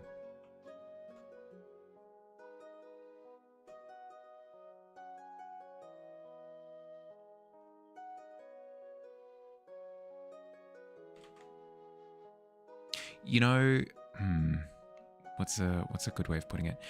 You know, when you're skeptical as to whether or not something contains alcohol, and you get that whiff, and you get that strong sense of like, oh yeah, okay, no, that's got a lot of alcohol in it.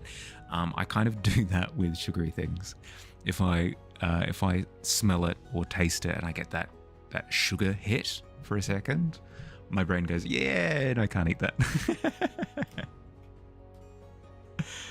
Have a coworker who doesn't like sweet, will do anything for something really salty. Yeah, I'm the same. Chips and fries are my kryptonite. Absolute kryptonite.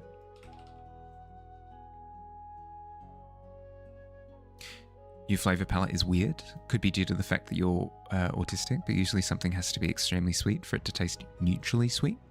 For your parents, it's way too sweet. Interesting. So you're almost looking for that flavor contrast. Put sugar into everything in the US, even the cheese and sausage. Crazy. Yeah, bread as well. Yeah. I know caramelized bacon is quite common as well. It's strange, but hey, just because something's different doesn't mean that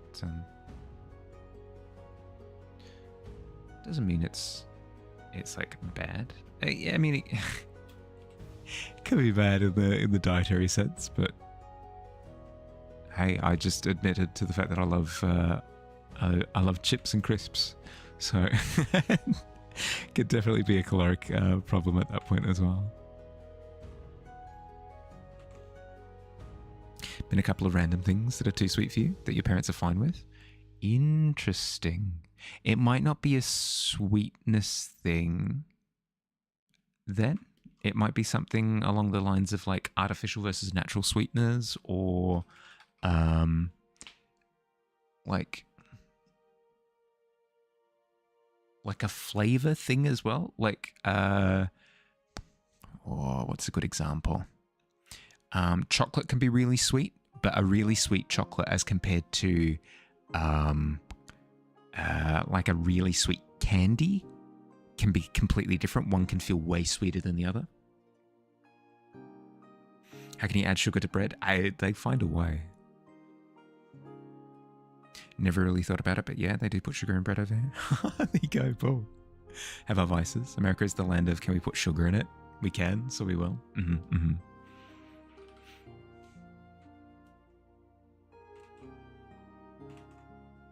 Australia is the land of, can we throw a beer can at it? We can. We do. Sorry, can we drink alcohol out of it? The birth of the shoey. Freaking disgusting. Baked beans is a great example of that. Yeah, fair. American tourists come to EU, lose weight by eating normally. Yep. Yeah, it does help as well that going on holiday, and especially to places that have really good public transport or are really walkable cities, I tend to find that losing weight is a standard. Yeah. Heard of the snafu with Celsius? Think the accident has been supposedly fixed by now. Accidentally put alcohol in the non-alcoholic cans. Oh no. Big oopsie. Ever since you heard about that, your pina colada Celsius, that you've started noticing some cans of a slightly different taste? Oh no. I mean, surely it's noticeable, because alcohol tends to have like a warmth to it that nothing else does. Don't know how else to describe it. Probably just some slightly misaligned amount of sugar in each can, though, since no one is talking about it anymore. Yeah. Plus, it's also it's a placebo thing. As soon as somebody says, oh, have you ever had that thing where somebody starts describing the symptoms of an illness? They're like, yeah, so, like the plague is going around, and when you have the plague, you get like a temperature, you start to sweat a lot, you find it difficult to breathe, and your arms fall off. And you're sitting there listening to these symptoms and going, yeah, okay, well, I have been sweating recently. And is it a little bit warm in here? And, are my shoulders loose? You know, you start like adopting some of the symptoms. I'd say it'd be the same thing with the sense of alcohol in the cans. I reckon you're fine. Walkable cities are amazing, or even bikeable. Yeah, no, it changes everything. It makes the experience of existing in the city just way more enjoyable. Celsius are and a lot of other drinks always taste bitter to you. However, with the pina colada flavor, the bitterness makes sense. Hence, why you like it so much more than the others, right? Because it logically makes sense. Yeah, fair. Prickly pear Celsius has the aftertaste of meat, which is nasty. Excuse me? Stop complaining and drink your meat. That sounds awful.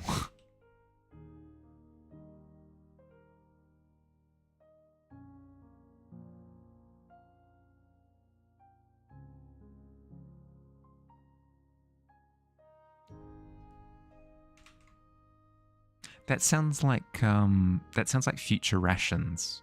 You know, in sci-fi things when it's you get like your grey sludge that everybody is that everybody gets distributed to them. They're like, oh, it has all your caloric intake needs. Survive on the sludge. Have you drunk your meat?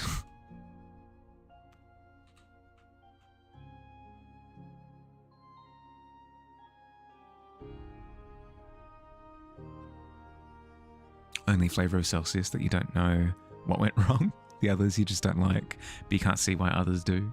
That is, yeah, that's fair. That is a head scratcher. But then again, there are a ton of things that people like that I don't quite wrap my head around. Like a lot of people swear by sashimi, and I've tried it. I've given it a red hot go, like open-minded. You know what? Give it a go. Why not? I don't see the appeal. I don't understand it myself. But hey. Would not be the first time, will not be the last, I am sure of that.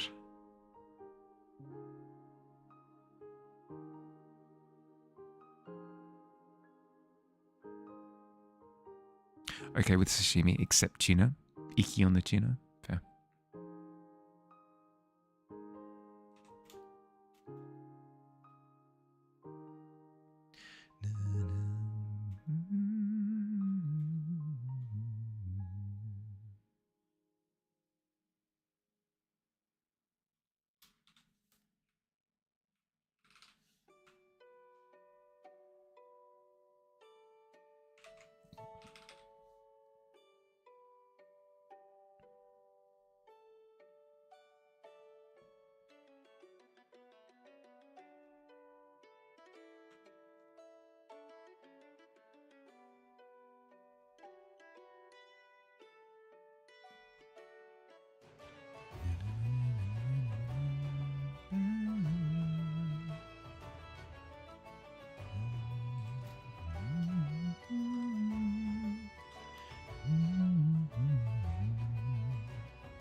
Welcome back.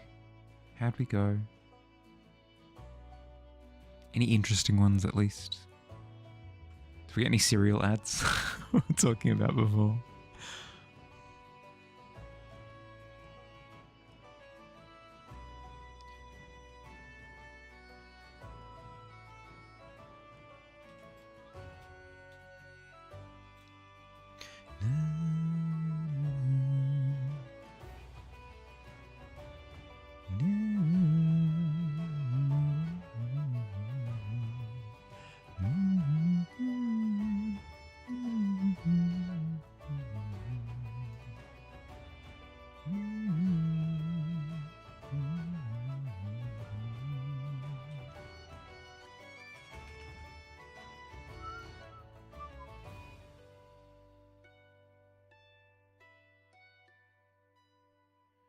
Well, found the bit of pigeon that isn't rendered yet.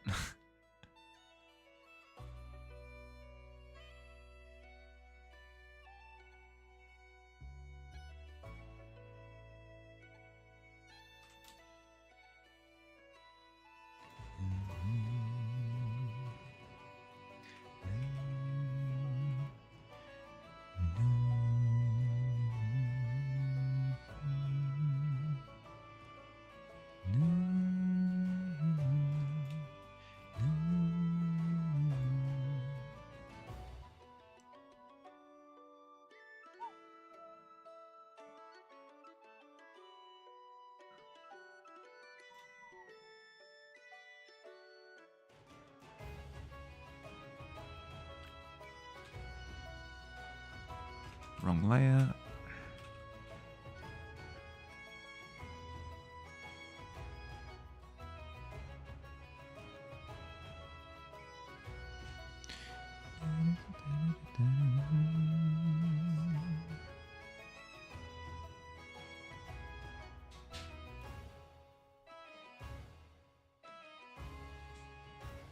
I'm pleased to say that my circle that I've been crocheting for the last... hey, you know what? Don't worry about it, how long it's taken me so far, but the circle. I'll just pay attention to the facts. The circle that I've been working on has taken on a 3-dimensional state. I know. It's incredible. You don't have to tell me. I'm already well aware of just how impressive it is. If you want to refer to me as some sort of godlike being for being able to add like a little bit of height to my circle, I won't stop you.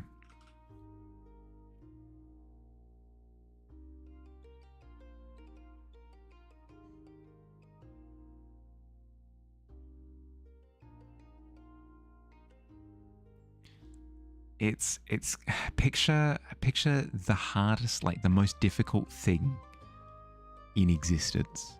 It's kind of like that, but like multiply it by 1 billion, and I've pulled it off with ease, with a bit of help from Noctua. But it's who's counting.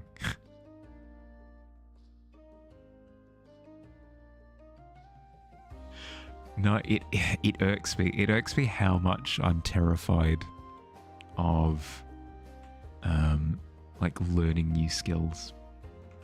It takes me so long to re-engage with it. If I put it down for, a night or whatever, it takes me a week to get back to it. It pisses me off, but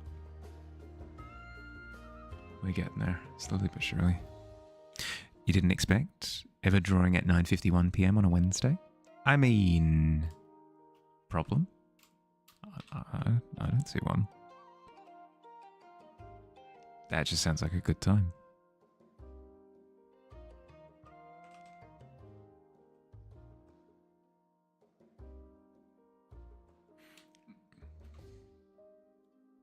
Nasty, icky, mad scientist zombie man wearing a skimpy Cupid costume. Oh, you know what? Right. That was a single complete sentence. I broke it up out of habit. I'm sorry. what you didn't expect ever drawing at 9:51 p.m. on a Wednesday. Right, thing, okay. Prompt, okay, right, I understand.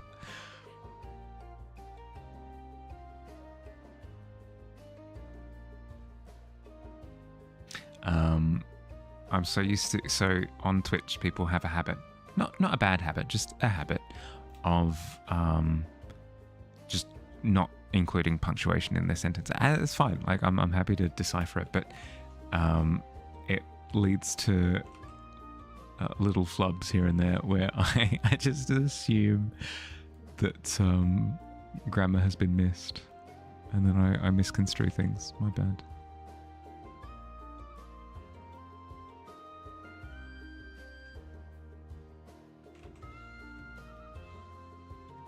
I'd like to think that I'm pretty decent at it nowadays. Ooh, no, that's fair. That's fair. I was.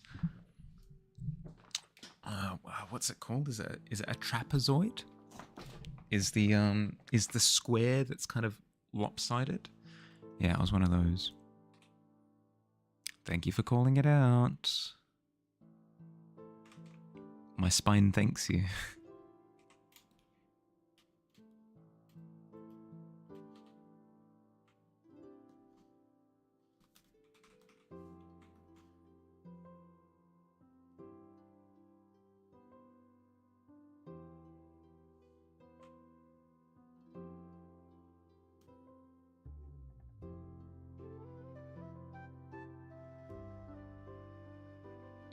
I should really do the background as well before I go too much further with Pokemon, but we'll see how I go. It's probably fine to render all the Pokemon first. It just gets a little bit messy with some of the background elements, like Moltres' tail there and stuff, but that's fine. I can always sort that out after the fact. Easy enough to fix.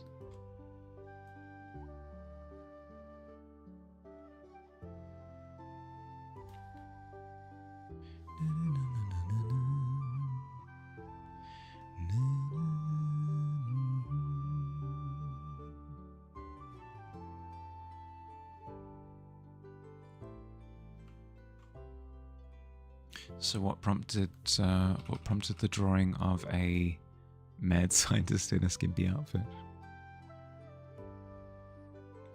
Posture check. I'm already. My lower back is against my back support. I've got good form. My head is touching the top of the frame. I'm okay. Thank you for keeping me honest, but cheeky. Adjust myself into the worst posture now. Yeah, happily so. True. No, that is a good point. The posture check doesn't actually emphasize being good or poor posture. Yeah.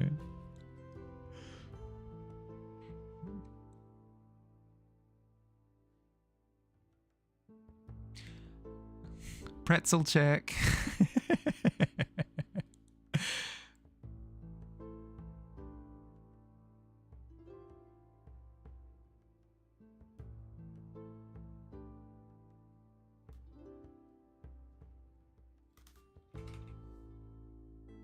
Shrimp it out.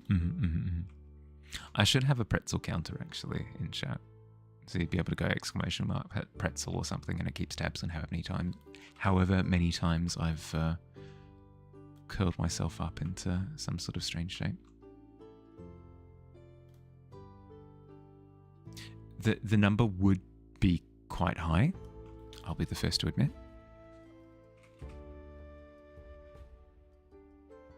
But also just fun.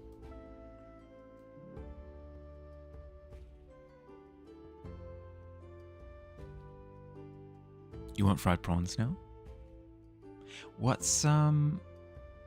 are they called in Futurama? Like, the episode where they find those, like, they're like alien eggs or something, and they start just selling them en masse as almost like popcorn chicken.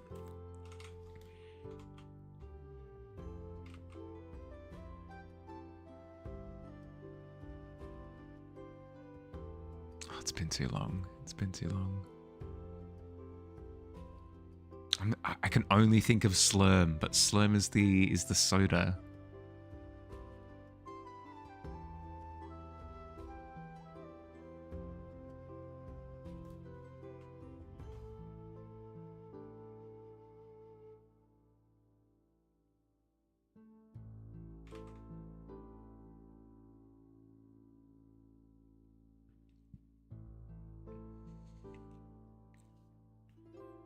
Omicron Persei 8 is stuck in your head forever. No, it's from that planet. It is from that. I believe it's the young of the species from the planet. I believe. What? Or to Google. Futurama fried prawns. Poplars. That's right. No, poplars with an L after the P's.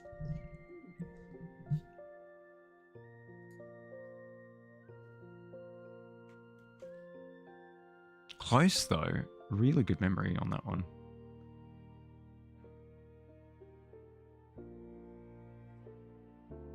But quite frankly, not good enough.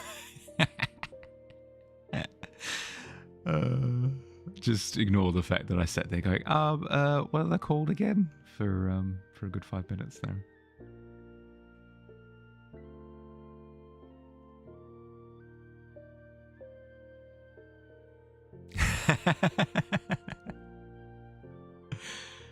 Dearie dear.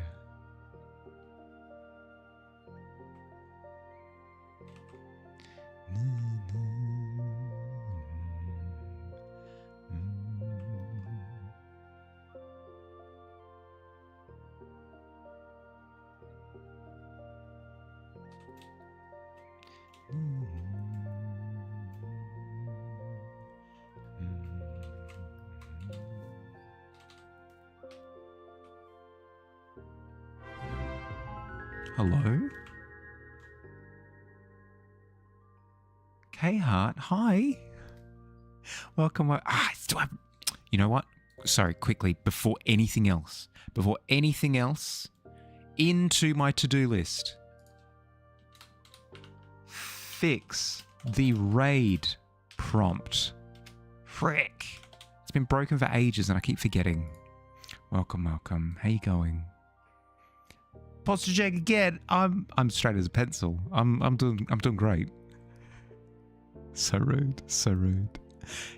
Welcome. Sorry, specifically, I've just been told to posture check twice in a row already. How you going? How's your raid? How's your stream? Goodness.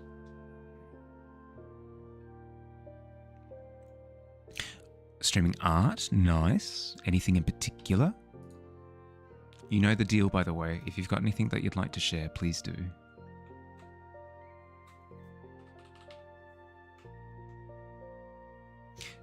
Today, we're working on Pokémons. This is the team that I was doing a Soul Silver Nuzlocke for about 8 months. And a couple of weeks ago, I finally completed the Elite Four and Champion run.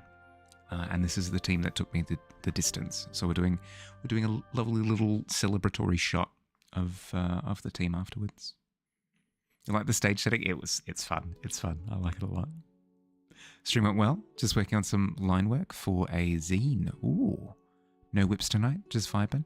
Well, if you've got any work that you'd like to share, it doesn't necessarily need to be from tonight. I would love to see. But also, I was offered the same thing yesterday and I turned it down. So I get it. If you're just vibing, no stress. If you've got anything that you've got to sort out post-stream, please do. I insist. But if you're looking to just chill for a little bit, more than welcome. Hi everybody, welcome. I'm Mahali. If you haven't met me before, I do fantasy illustration. So anything from portraits to scenes to landscapes, characters. If you like this kind of thing, you might like it here. If you don't like that kind of thing, I'm so sorry. You might hate it. Might absolutely hate it here. Want to see the acrylic painting? Yeah, yes please. Hi Jiro, hi. Sorry I missed the comment before. How you going? Welcome, by the way, to Nuka Cola and Peacemaker. Welcome.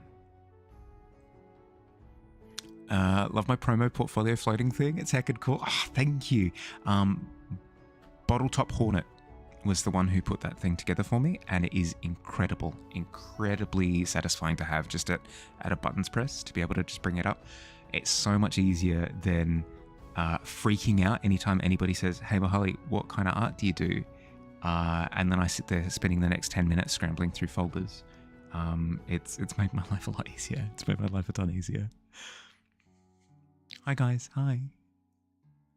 But yes, show me the acrylic. I wish to see. I wish to see with my human face. The acrylic pick is on Blue Sky? Yeah, please, by all means.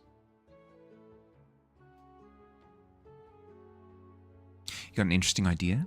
Play each Pokemon game as a type of specialist, and after each game, make a mini comic of how each journey went, then put them together after. It's a fun Pokemon challenge, trying to beat it with one type, and a fun art challenge to draw it.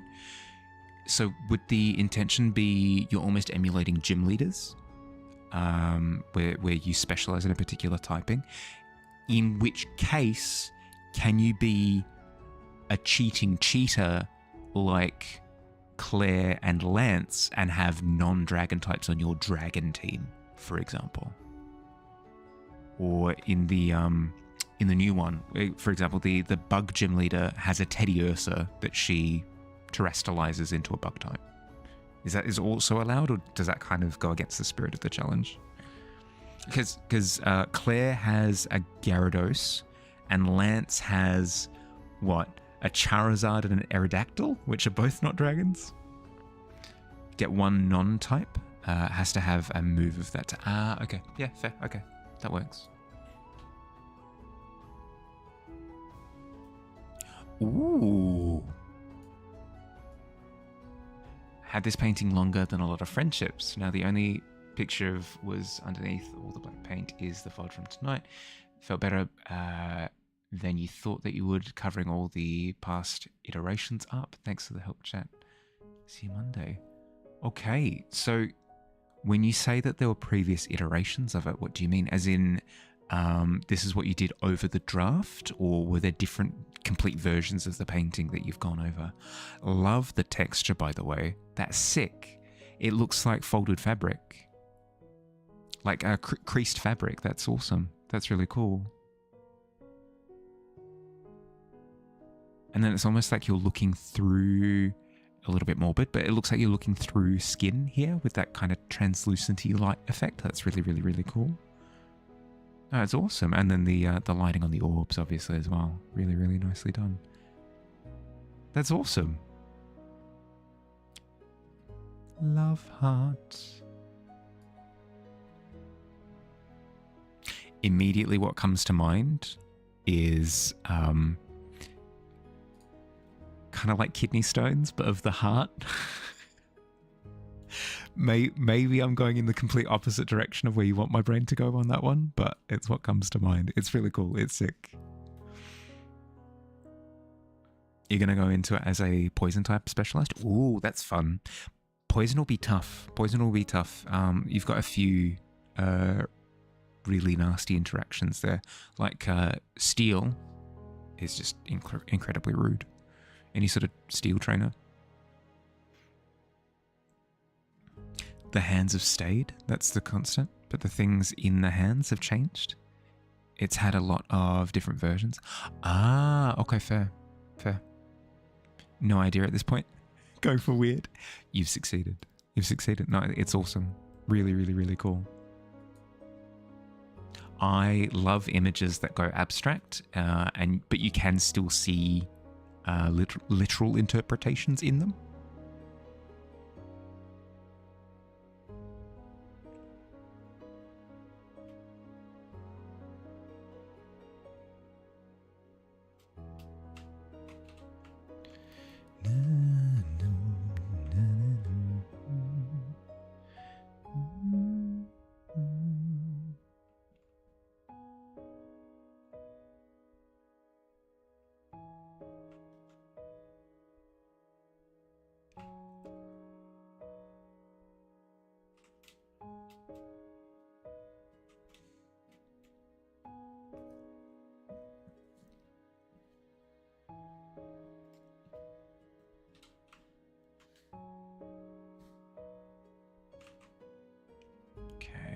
get more trays to fall further back if we pop dust forward? The answer is yes. I'll need to go through and do that post rendering everything though. I don't think I should do that now.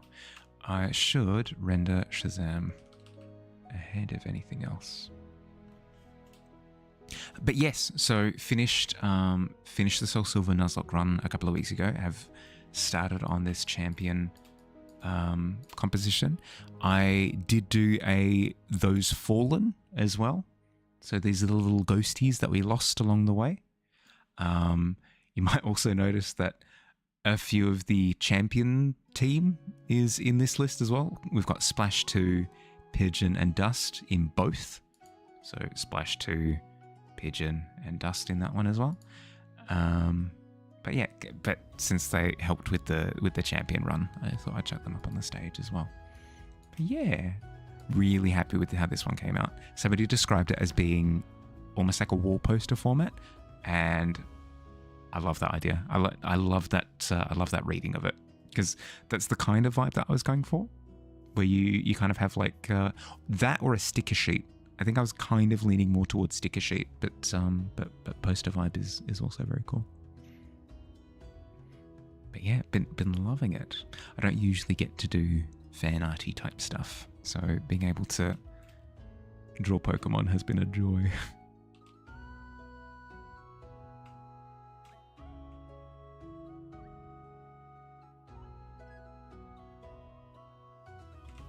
But yes, poison seems really tough.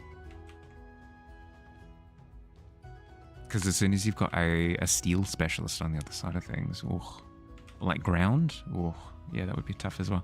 I suppose that would be why the secondary typing of the Pokemon would be so important.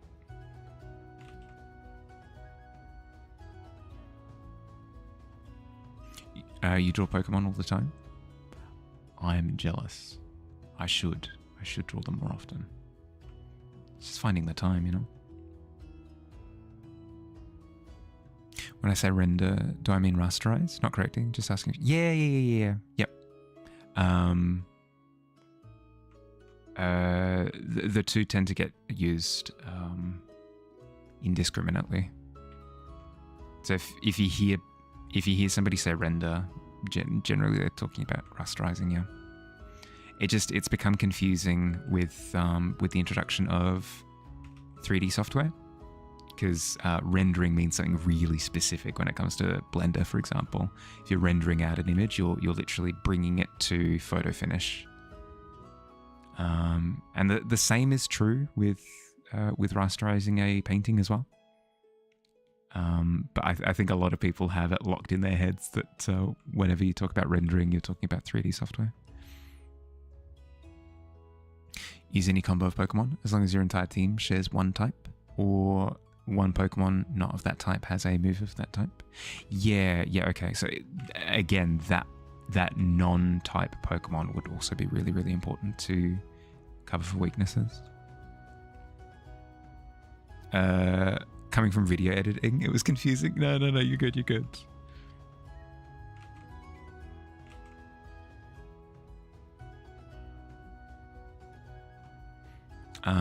Either term can be used. Either rasterizing or rendering can be used. Both are accurate.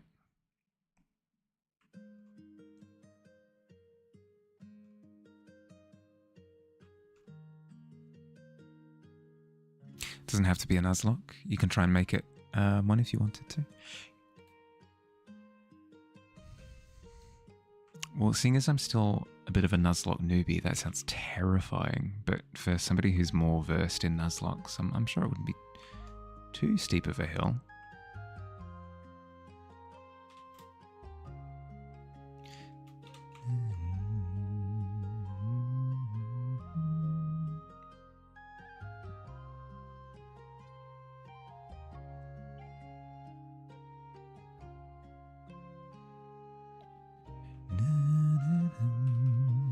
Gotta make some dinner. Probably be pretty quiet, but you're listening and lurking while you cook. Thanks for catching. You're right. Yeah, no, my pleasure. Thanks for the raid, bud. Enjoy your dinner, and enjoy just chilling post stream. it's maybe not silly. It might seem a little bit silly, but I don't know. Whenever I end stream, it feels as though all of the scaffolding keeping me up kind of falls away, and I fall apart a little bit. Part of it is probably the fact that I'm an introvert, I'd imagine. I'm sure streaming exhausts extroverts as well. Maybe? I don't know. I can't speak to it. It feels a little bit rude to ask a streamer like, hey, you tired? After stream. Energy refuel time? Yeah, yep.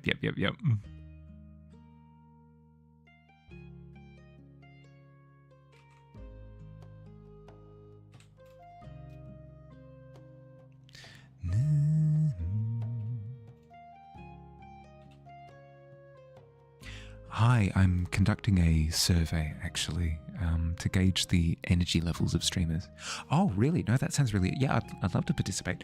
Where are you publishing your findings? That sounds amazing. I'd love to see what your results are. Oh, no, I'm not publishing them. I'm just curious. I just love to know, you know? Just curious.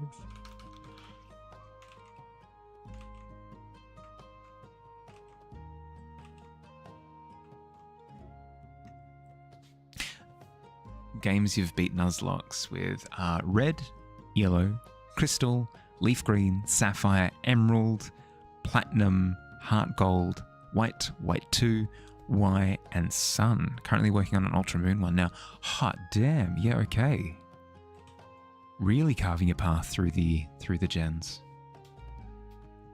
Is the intention to go all the way through to Modern?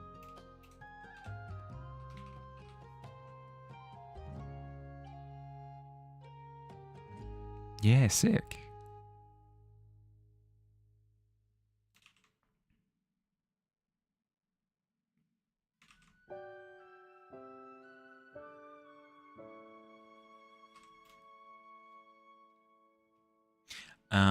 That's something that I've learned through the Soul Silver Nuzlocke, is that the Nuzlocke format is probably not for me. I'll give it another go at some point using the rare candy method, and the speed up time method and that sort of thing. But I think the format isn't for me. I feel like I get more satisfaction from playing VGC 2v2, because that's where my, I don't know, the strategy in that kind of scratches the itch a little bit more. When you beat them, once you've beat them all, you're going to do Pokemon Kaizo from Hack and Radical Red, since they're considered the hardest. Yeah, the hacks, yeah, the community built ones, yeah. Doing hardcore, so no rare candies unless you find them naturally. Fair.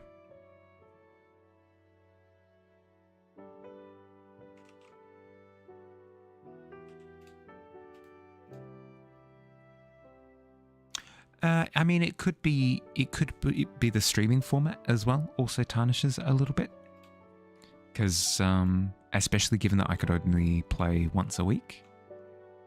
I imagine that a Nuzlocke is very momentum based, where you roll from one fight to the next after a little bit of grinding, and doing that grinding across a couple of stream sessions, like say one on Monday, one on Tuesday, and then you go into the gym fight, seems way more satisfying than going for 3 weeks without facing the next gym, you know?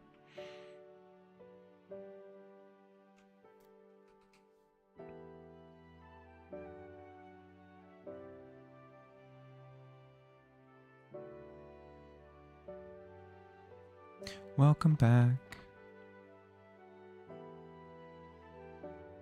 How were ads? Did we get the good ones? Did we get the good ads at least?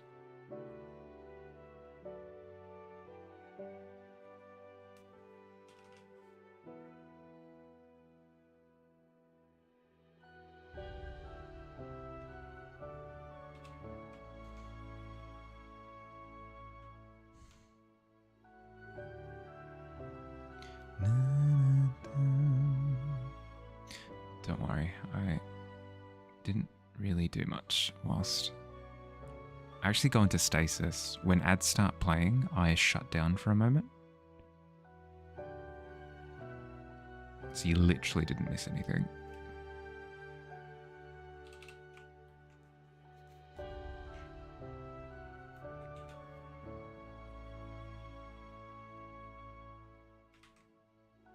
It's the scene from Aliens, plural, where everybody gets into their, like, I got into like my little shorts and my little singlet, and then I went into the little cryo chamber.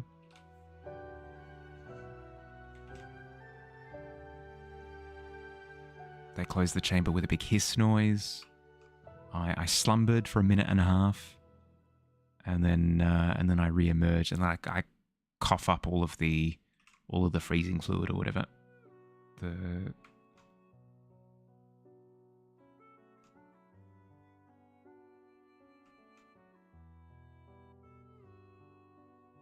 The stuff that keeps me fresh while I slumber.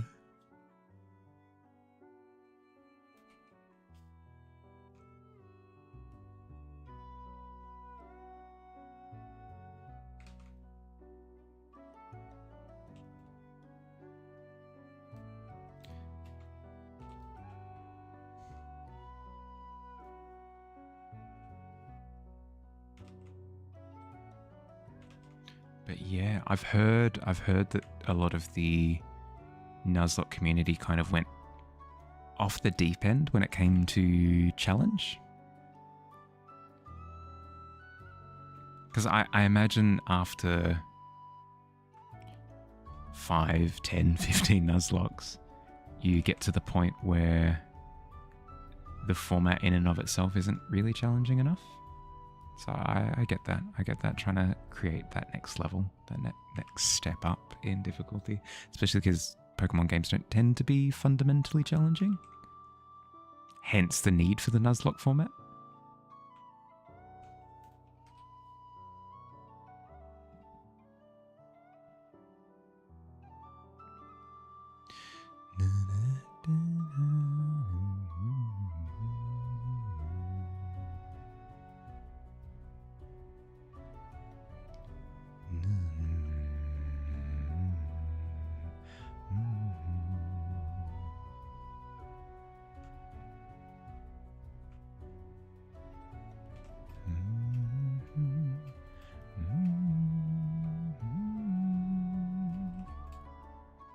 Okay, that's awesome. Round to this one.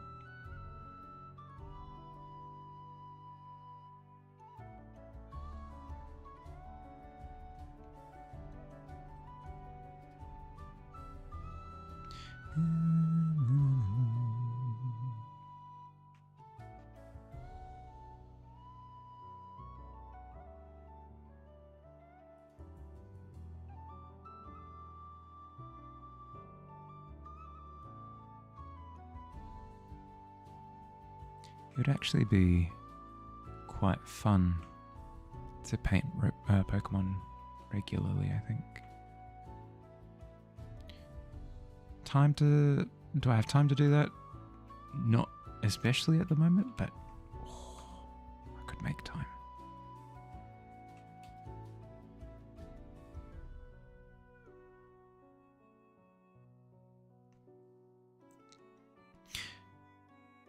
Your first and only loss was Platinum. Fair. Would you say that Platinum was especially difficult, or you were just kind of screwed over by RNG? What happened?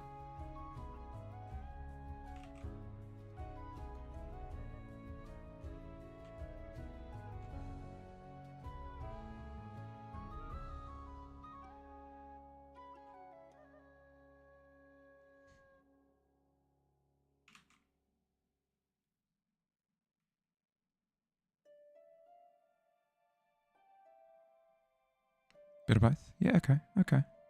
I've never heard that, I've never heard Platinum deemed difficult. So interesting to hear. I never played Platinum. From Gen 4, I only played Pearl. Have I ever played the third game in a series? I don't think I have. I never played Emerald. I never played Crystal. Never played Platinum.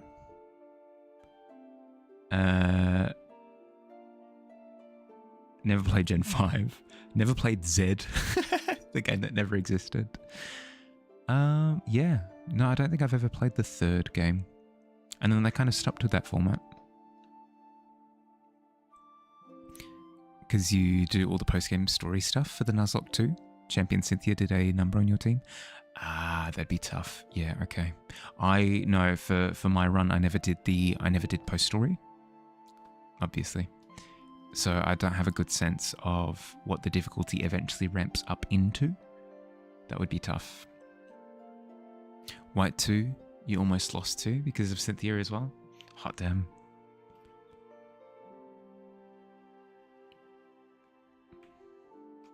Is it generally the case that the third game is more difficult than the base?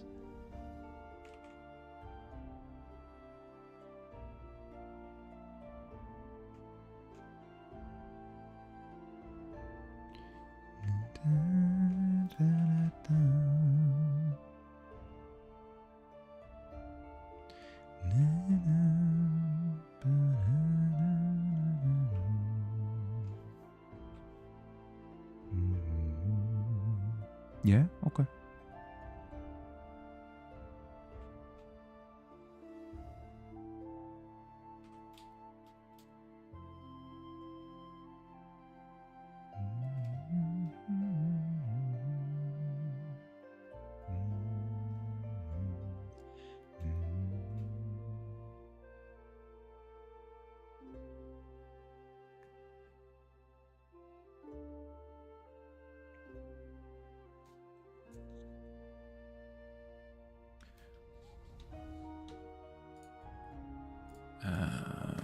Stage lighting underneath.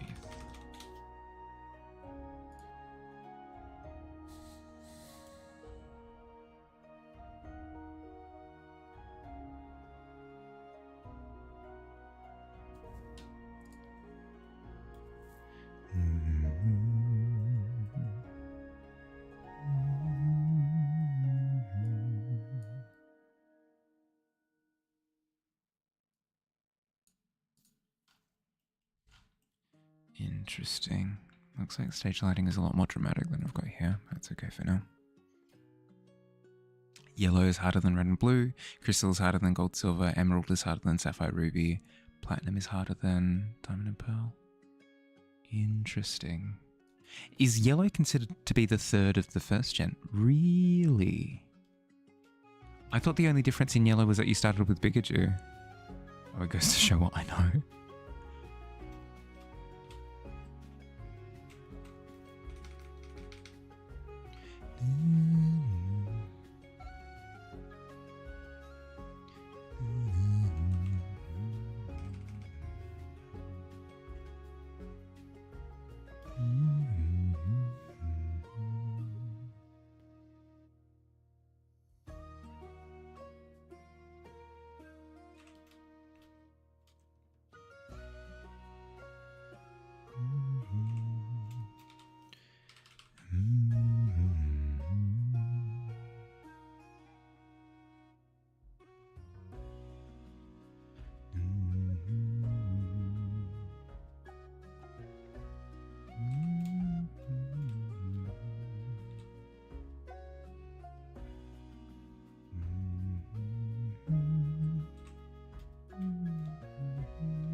Going through and upping the contrast a little bit more. Always my Achilles heel. Always my... No, sorry, correction. My Achilles heel is always perspective. Then my secondary Achilles heel, because everybody has 2 feet, right? 2 heels. Hence 2 Achilles heels. My second Achilles heel of 2 is contrast.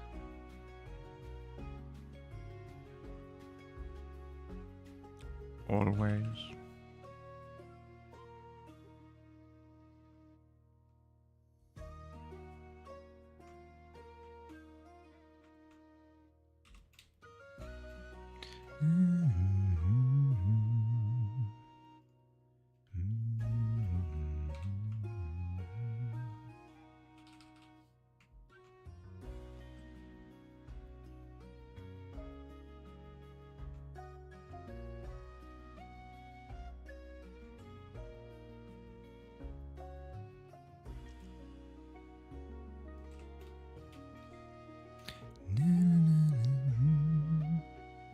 Your big Achilles heel is lighting shading. Got a handle on pretty decently lighting. Got a handle on pretty decently lighting, not so much. Yeah. No, I mean, everybody has something, right?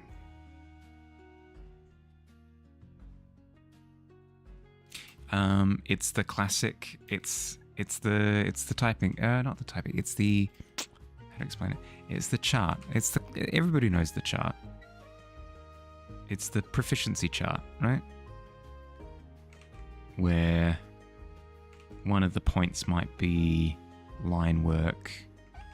One of them might be line work. Another one might be lighting, shading, texture, form, and then perspective, or something like that. And everybody has like a different configuration of strengths on this chart. So that might be my shape. Your shape might be like this or something, you know? Everybody has a different shape on this chart. And then even when you so say for example you're equally distributed across the chart. You can't improve at all of them all at the same time. So you might work on lighting first, which extends that out that way. And then you're like, oh crap, well everything's been left behind. So I'm going to work on texture next. So you bump texture up after that. Ryan, hi. Welcome. Sorry, I'm just explaining stupid things. Welcome. How you going?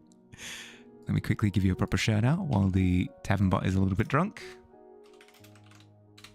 There you go. What were we up to? Streaming art. Nice. Love to hear it. Too tired to care anymore? No, that's fair. If you are curious, it is 3:35 p.m. for me. Worked on some emotes. Love to see it. If you've got anything that you'd like to share, by the way, it doesn't necessarily have to have been from this stream. If you've got any work that you'd like to share, I would love to see. But also, if you're just exhausted, no stress. Entirely up to you.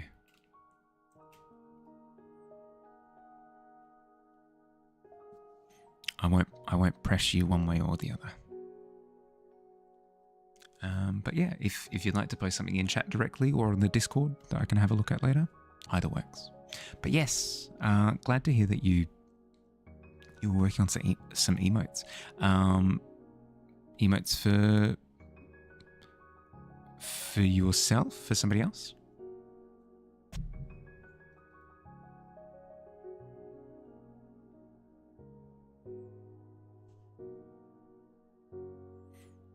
But yes, basically what I was going to say is that even if you do a really good job of being a balanced artist where you have every skill maxed, every time that you go to increase something else, you'll leave something else behind. So everybody has an Achilles heel at some point. There we go. Yourself? Like quite a few? No, that's fair enough. Ooh, I do like what you've got so far though. That is fun.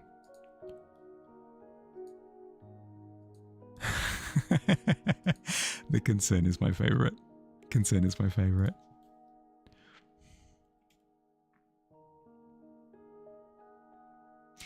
But yes, if you have to look after yourself post-stream, food, rest, whatever you got to do, please feel free.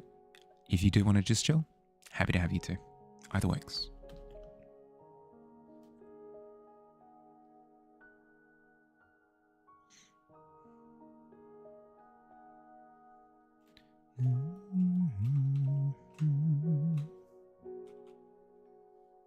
bedtime. Gotta work.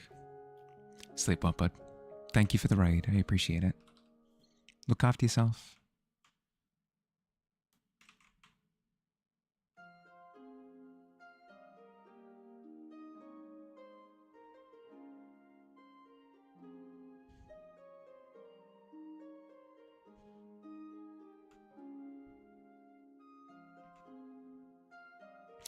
But yes, my little skill shape needs to definitely improve on the contrast and the perspective stretches.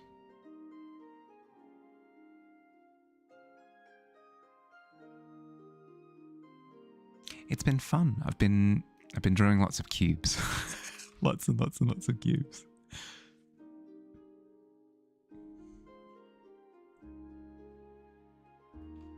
Need to be more familiar with like casual 3D space.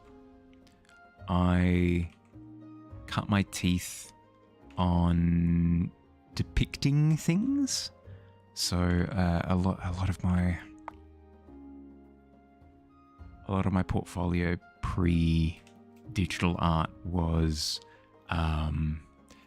drawing little compositions where, say, you'd have like a shoe and an apple and a football or something on a table, and you draw that little still life, or you draw a landscape, or you draw a portrait, whatever that happened to be. Not a ton off the top of the noggin. It does help. It helps a bit with a sense of three-dimensionality and stuff.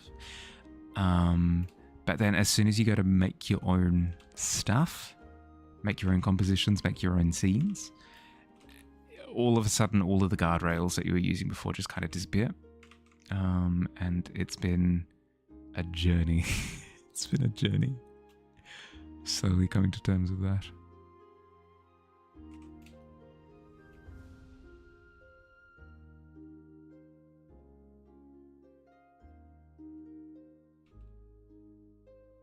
Because if you're just depicting a scene, you don't need to be too familiar with how perspective works. Within reason, you don't need to know necessarily the ins and outs of perspective, because you're just depicting what you see. But all of a sudden, if you want to recreate that scene without the visual reference or from a different angle or something, all of a sudden you have to know most things about perspective. It's tough.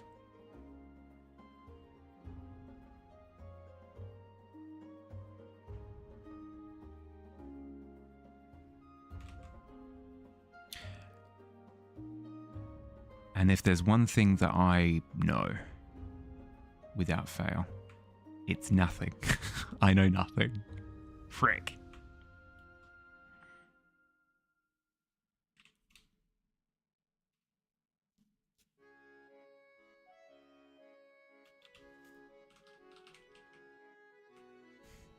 If there's one thing that you can rely on me for, under any circumstance, it's freaking nothing. Can't rely on me for diddly squat.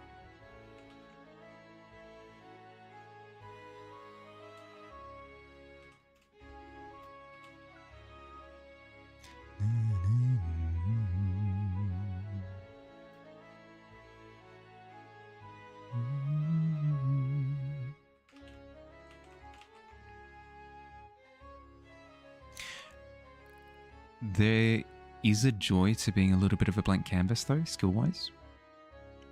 Because you know that you can just kind of try anything and you've got room to grow. Whereas there have been a few times where I've looked at a painting and I'm going, there's something wrong with it. But all of the obvious stuff is just not ringing out to me. I don't know, there's nothing more frustrating than wanting to improve and not knowing how you got to do it, you know? So it's, I don't know, it's nice with perspective, because I know that I'm a fresh little babby.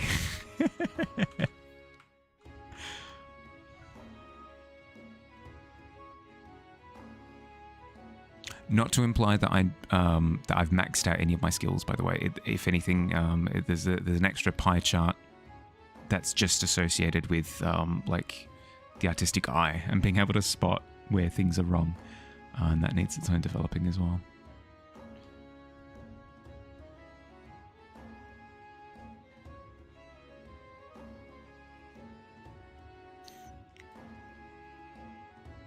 Just notice the red highlights on the magneton? Yeah. They're fun little disco balls. So they're going to have a bit of influence from the environment as well. Oh, great art. Thank you. Thank you. They're getting there slowly. I've brought in a little bit of the purple from Moltres, but hoping to do a little bit more. We'll see. By the end of it, I'll have a bit of influence on everything. So Pigeon will have a bit of dust reflecting in its body and stuff like that. It was so natural that your brain didn't register until I was up close. Yes! Nailed it then. Thank you, that's a wonderful compliment.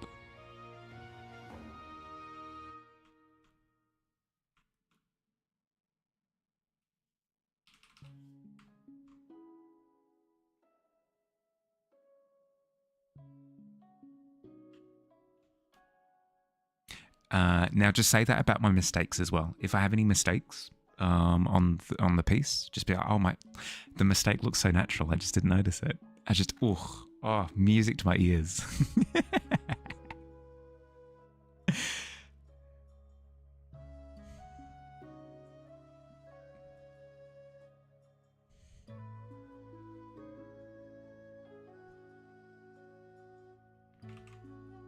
So Mahali, what's your secret?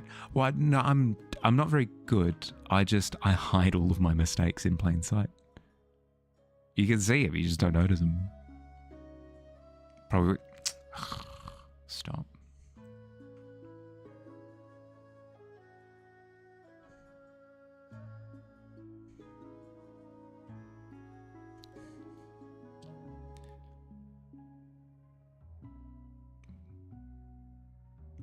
What's your guide to success, Bahali? Just hide all your mistakes behind a bush or something. Oh, Bahali, what a lovely Pokemon scene you have. Thank you. Thank you very much. Question though, where are the Pokemon? You've just drawn a bunch of trees and I can kind of see bits of Pokemon sticking out from behind them, but they are currently hidden. Exactly. Just the way I like it.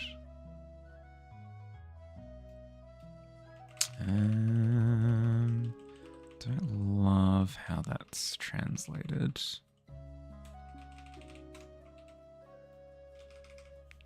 I need to squish that shape a little bit more.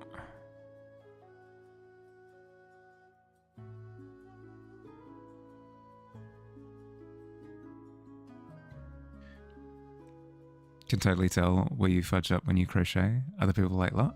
Where?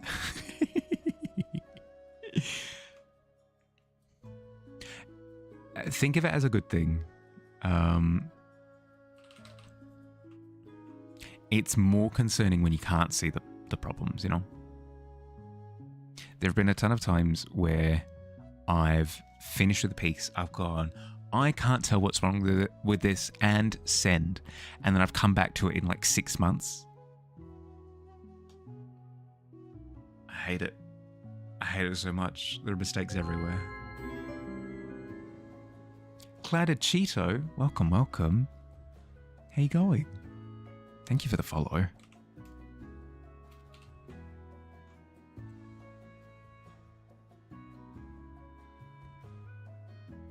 You feel that in your soul? It's so freaking rude. The fact that it's on a delay kills me. It's like, come on, couldn't I have had this revelation, I don't know, 6 months ago? Then I would have been able to do something about it. But now it's too late. I mean, I say that it's too late, but it's never really. You can always re-attempt things. Good art in Pokemon, it's no brainer for you. Thank you. Thank you. How you going? How's your day been?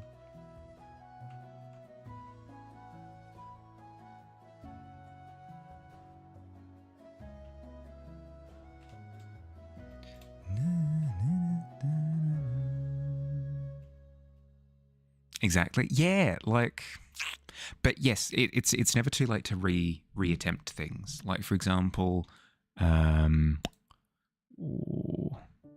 say this, but I'm a massive hypocrite because I never do it. This piece here I did like 2 years ago or something. And there are a bunch of things that I don't like about it that I have wanted to address for ages. And I've recently, if I still have it, no, I don't have it on hand. I've recently started reattempting it. So it's never too late to go back and reattempt things. Going all right? Been trying to knock the rust off drawing yourself? Fair. What kind of drawing?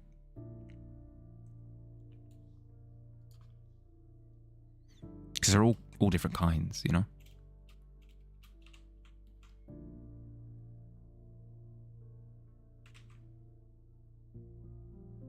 Okay, I do like that angle.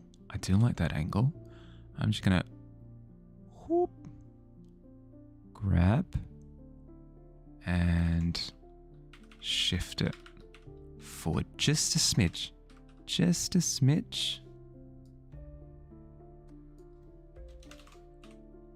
That way it's sitting in front of the eye just a little bit because I need to create that sense of you're looking at different things from a different angle, right? As soon as you chuck that screw in front of the eye, all of a sudden the screw feels closer than the eye does, and it pushes the eye further back.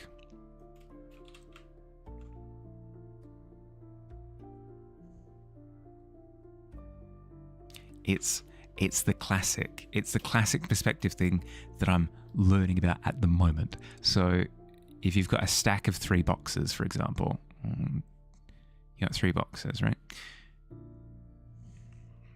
What a lovely stack of 3 boxes. If you want to stack them, if you want to look at them from a low angle, instead of just tipping them, instead of just doing this, like, oh, now it's a low angle now. It doesn't quite work. You kind of need to chuck them in front of each other a little bit. Anything right now, but you're a fan of drawing fantasy art, superhero stuff, and dark surrealism? Ooh, we'll wait until after ads, and I'll ask you a bit more. But yes, so instead of just like tilting them and being like, there we go, done, box is done, you kind of need to put them in the way of each other. So like that, for example, you're like, there you go, boom. Your 3 boxes. You've placed them in the way of each other to the point where you can't really see the full box anymore because you're kind of getting like the majority of that bottom box. You know what I mean. I'm doing that, but with magnets. Perfect. There we go. Explanation sorted. I can cross that off in my brain. Mahali, you should really talk through your process a little bit more. Just nailed it. Draw boxes, but like magnets, you know? But like the other way. Draw the magnets as if you're doing stacking of boxes.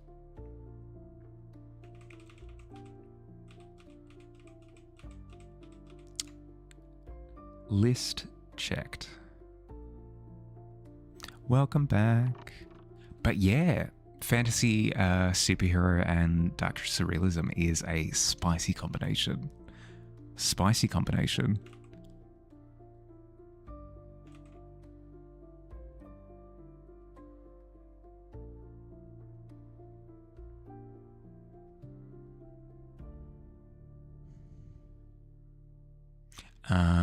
Do you have any particular series that come to mind that inspire you?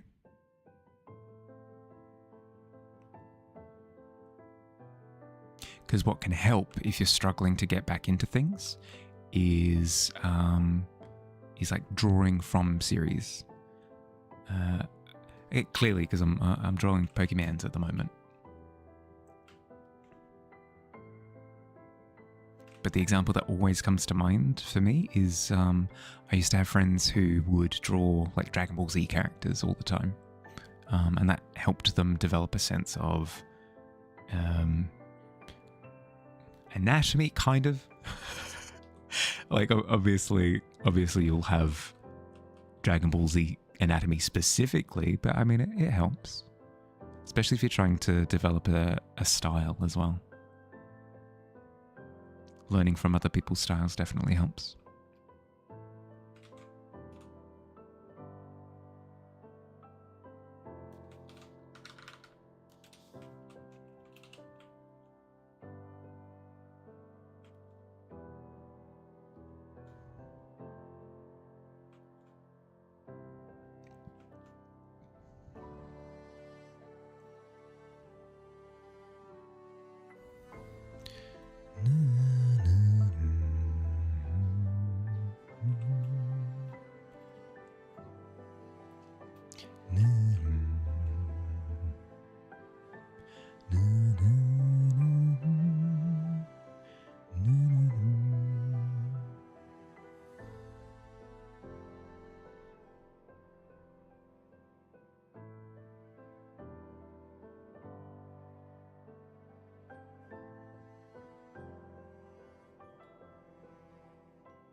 Oh no, I've just remembered it's Thursday. Frick. You know what that means. You know what that means for tomorrow, right?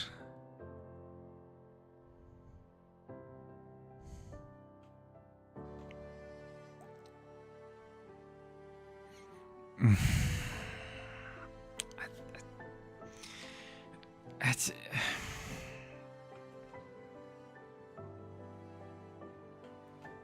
Frick.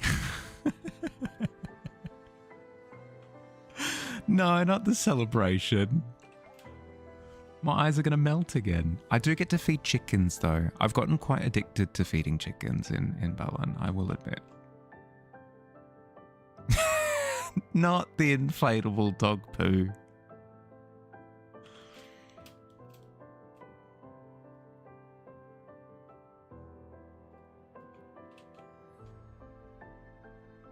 Secretly obsessed, just admit why I brought it up.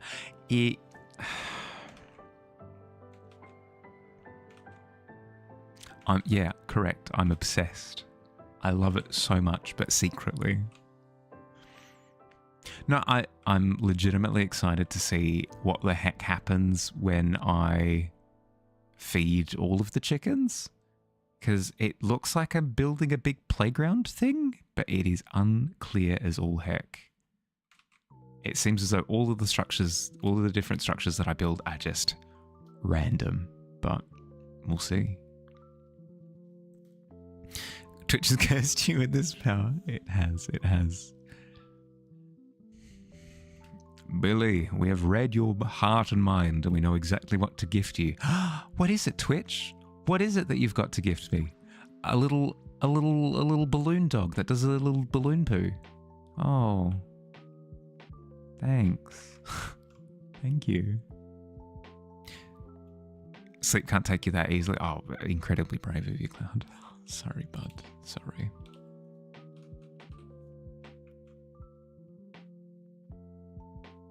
Twitch never gave you your gummy bear? What joiks?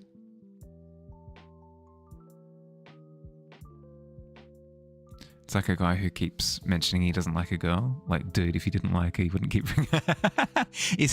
Is that what... That's the vibe that you pick up? Me and Balan Wonderworld? Secretly, there's a fiery passion below the surface?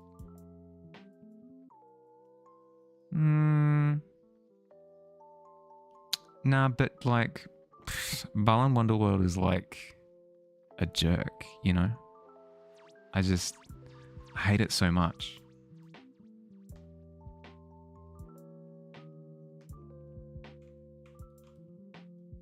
Hate that guy. Your guess? Big machine gets built. Follow chickens through it. Everyone you've helped breaks out into a dance. Player walks through a bright white light back to their world, which sucks a little less. Balin himself flies past and winks. Scene. Oh, it's a good vibe. It's a good vibe. I like it a lot. Oh, what's up, Cloud? What's that, Cloud? Original Cloudion.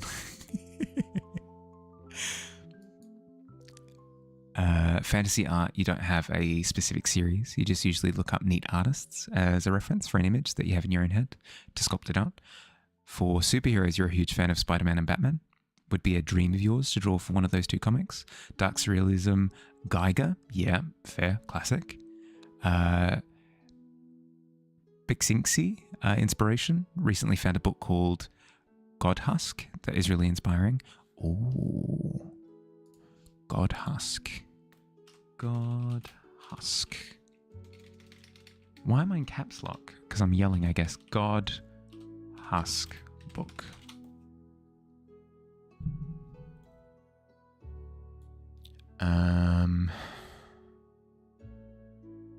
Is it God Husk Rebirth specifically?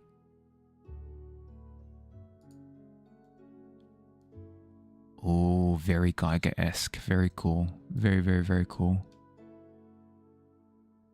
Yeah, very dark surrealist. I get what you mean. With like greebling and all sorts of abstract sci-fi imagery. No, that's really cool.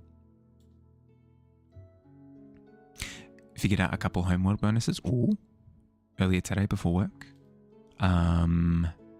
You were initially talking about the bonuses potentially being an increase in fate dice, right? Or like, yeah, fate dice, right?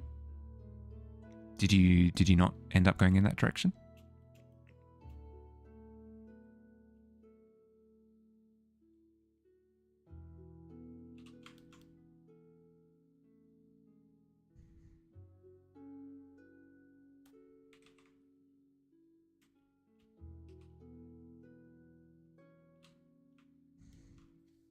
God Husk reminds you of that stop motion called Mad God.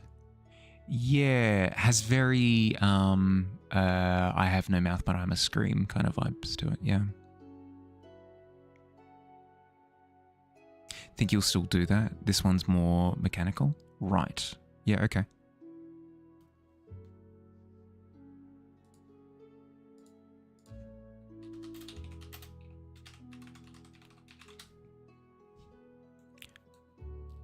Ah, yeah. Mad God was that one animation put together by one dude? And it took him ages, I think? I've heard it mentioned. I haven't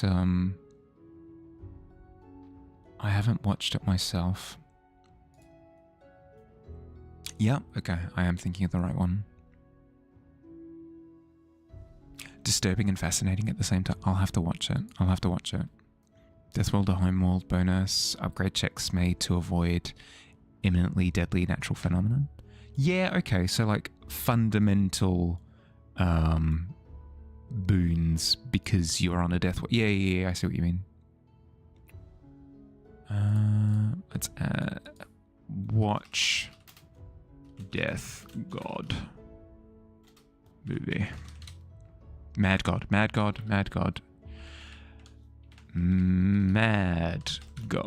movie. There we go. It's added to the list. Like that kind of stuff. Super recommend it. Yeah, I do. Even just for the visuals. Even if the story is leaning towards the bleak side of things. I'm fine to just mostly let it wash over me and just take in the visuals.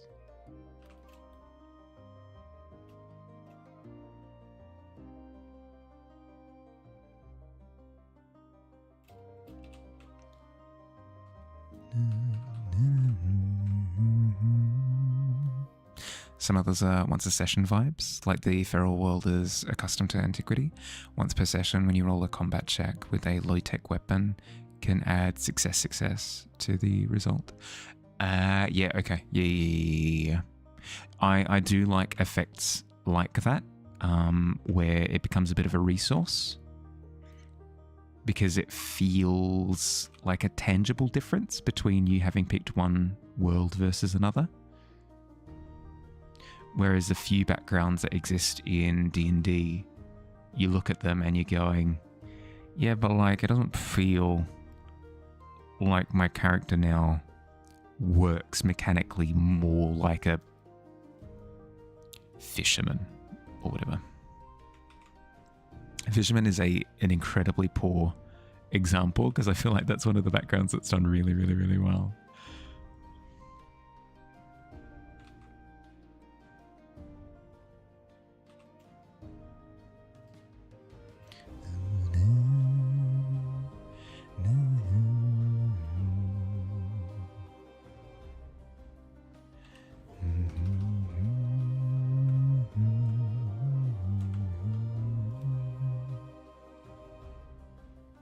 So turn a fail into a success, or just add 2 damage to a success. Yeah. Yep. I assumed it meant like as in dice results, right? Where it's like a hit, critical, miss, that kind of thing. Not in the either fail or succeed sense, yeah.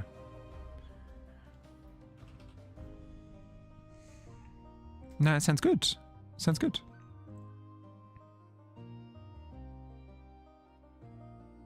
All of this with a grain of salt, obviously, because I haven't really played games with that mechanic, so I can't speak to... I can't wholeheartedly be like, yes, Cloud, it's perfectly bad. Like, I can't give that feedback. But it sounds good. It sounds like it thematically fits and sounds satisfying. Whether it's balanced or not, I wouldn't be able to say.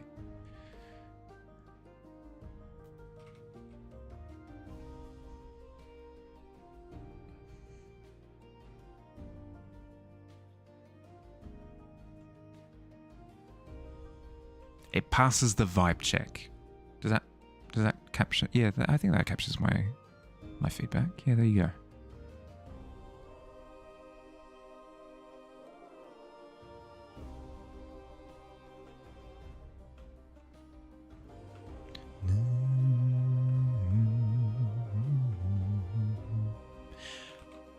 But yes, Cheeto, the idea of drawing for a comic book would be really cool.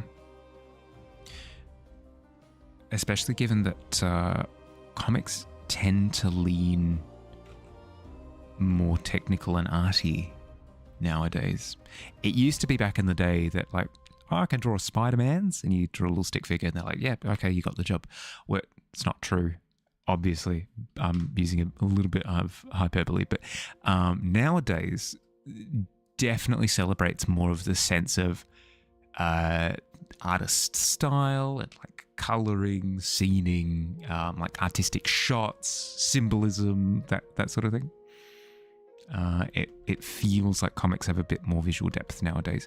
Obviously, there are exceptions. Like back in the day, you'd have mad geniuses, but it feels as though it's more the it's the rule rather than the exception nowadays. Don't treat crowds as people difficult terrain. Yeah, no, they fit. They fit.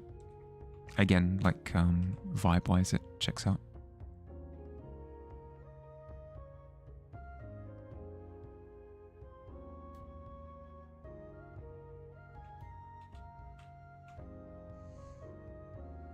All right, Shizo. The ultimate dilemma. You've been approached with 2 envelopes. And the person holding the envelopes goes, so I've got good news and I've got bad news for you, bud. The good news is that you've been offered a job. Bad news, though, is that you've been offered either Batman or Spider-Man. Which do you pick? You gotta take. You can't just grab. You can't grab both envelopes. That's cheating. That's a classic, what we refer to in the industry as being a cheater.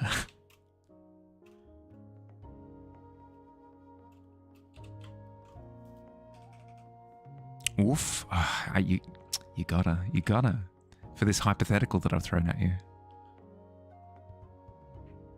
Batman has a lot of artistic potential. Spider-Man is really fun to work with. Yeah, with some of the dynamic, like, anatomical shots that you get. Yeah, yep. No, I get what you mean. Batman works a lot with drama. Like, you get some really funky shadow business going on.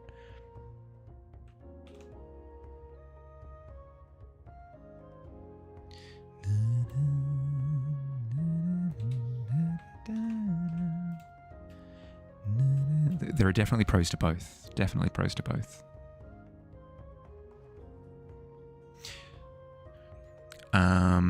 Can you decide the direction of the project?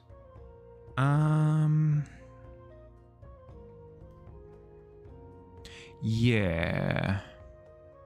I'm going to say yes, because the alternative is they already have their own set direction, and then you could make a decision based off of like which direction you like more. So, you can decide which direction it goes.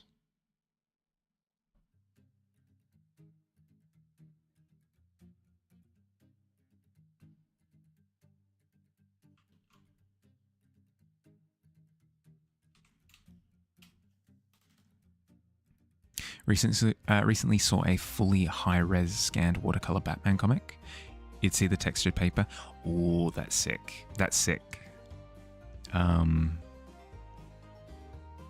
I've gotten more of an appreciation for comic book styles based on a lot of independent work. But even some mainline comic stuff is starting to pick up their act now as well, and it's looking pretty sick.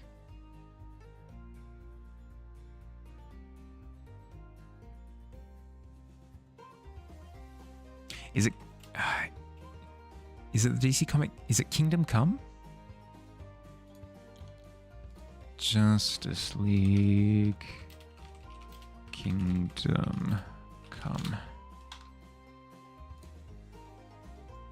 Yes, it's Kingdom Come. It's got such a sick style. It's so good. It's so vibrant and like watercolory. It's really cool. Really cool. It's arriving, Cloud. It was really neat to see traditional be shown in such an obvious way.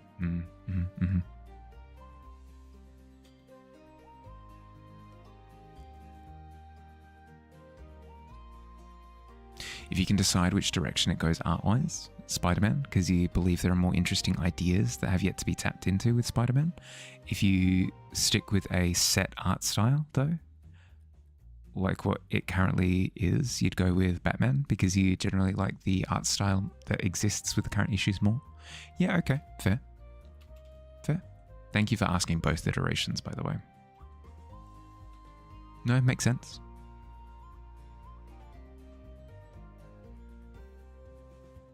You definitely get to do your... Yeah.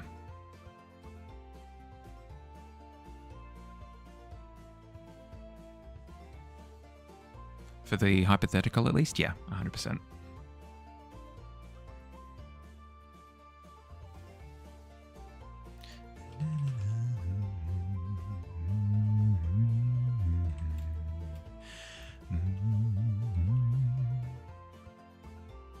If you could kiss Batman or Spider-Man, who would you pick? Oh, similar deal, right? It's pros and cons of both. Spider-Man, you get to do the fun upside down one. Oh, that's fun. The Batman, I don't know. Batman could probably also hang upside down like a bat, I guess, as well. Frick. Okay. Don't have that then.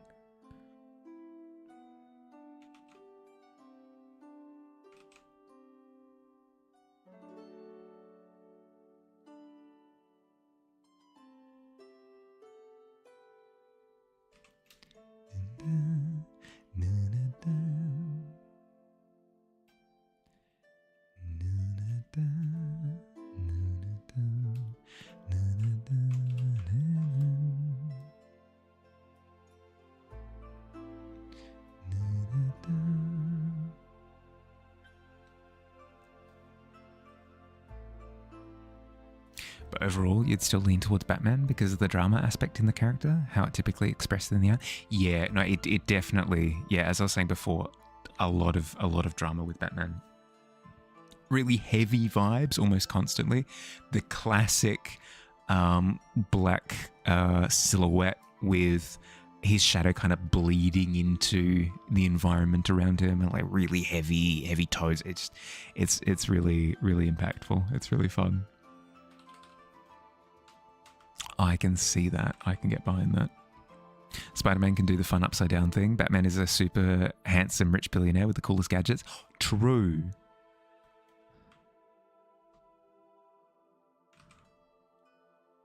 Hey Batman, buy me a helicopter. Yeah, all right. I have 5. Hey Spider-Man, buy me a helicopter. No, I can't. Can't afford rent. It's a big difference.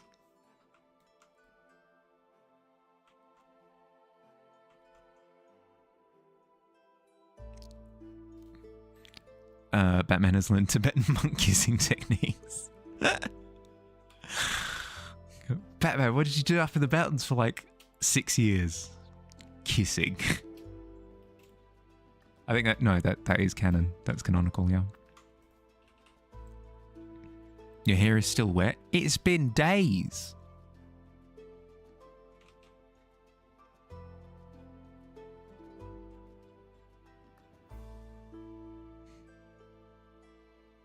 Have you just been submerged this whole time? Spider-Man is fun for drawing art, though, because of all the dynamic poses Spider-Man performs, so it's great dynamic posing practice. Yeah, that's kind of what I meant before with like the fun anatomical stuff, is you get these really striking silhouettes, poses. You get really striking poses with a lot of the web swinging would be really fun. I think I agree with Cheeto, though. I think I would lean more in the direction of a Batman. Because you get really... They're not as dynamic, but striking. You get really striking images. Really striking images. Really heavy contrast. Tons of fun inking as well would be really fun to work with. No, it'd be cool. It'd be really cool.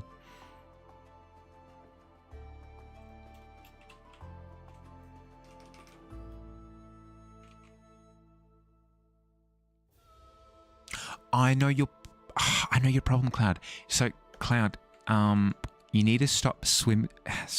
You need to stop sleeping in. You know that that Daredevil movie from like 2003 or something. You know when Ben Affleck he's finished doing fights and he's like, I'm gonna go do sleeping now, and he sleeps in that sensory deprivation chamber, which is like the submerged water tank bath thing. Don't do that. Don't sleep there. There you go. Problem solved. Your hair should dry naturally on its own after that.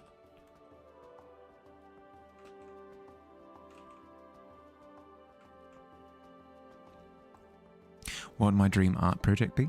Like one where I'd view it as the magnum opus.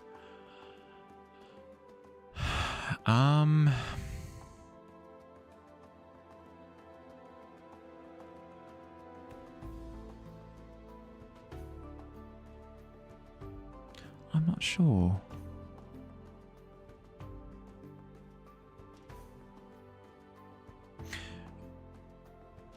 What immediately comes to mind, without putting too much thought into it, I'll just words from brain directly.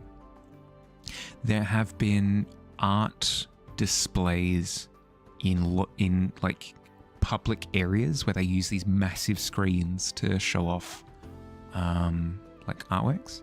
Something like that, with a piece that shows off scale, like this one, for example. Like an image kind of like this one that I did earlier this year, on that kind of scale in real life, that would just hit people with a sense of, I don't know, presence, I guess, would be kind of my dream scenario. That'd be really cool, because it would be a way of applying my art in a way that captures the feeling that I try to communicate with it. I guess that would be my dream project. I guess that's like top of the dome. Guess it depends on what is gorgeous. Thank you very much. Depends on what vibe feeling, because the extreme grim gritty style of Batman is loads of fun to draw, but Spider-Man has a really fun poppy bright dynamic style. Yeah, it very much so is like a preference thing. Yeah.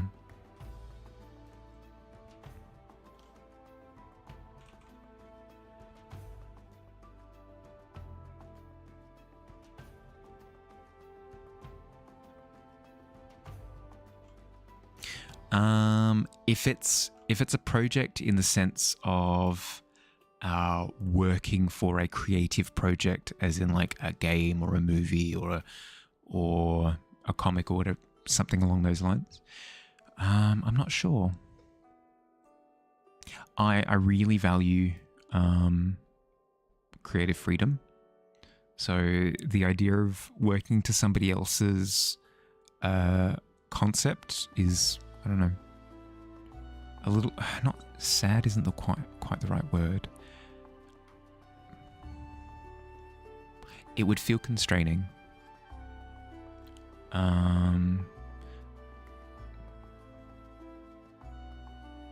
So I guess like an indie game project, maybe, where I get artistic control.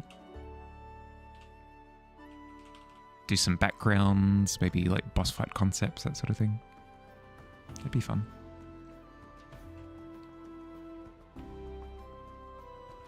The obvious example that comes to mind at the moment, because of course, is Hollow Knight, where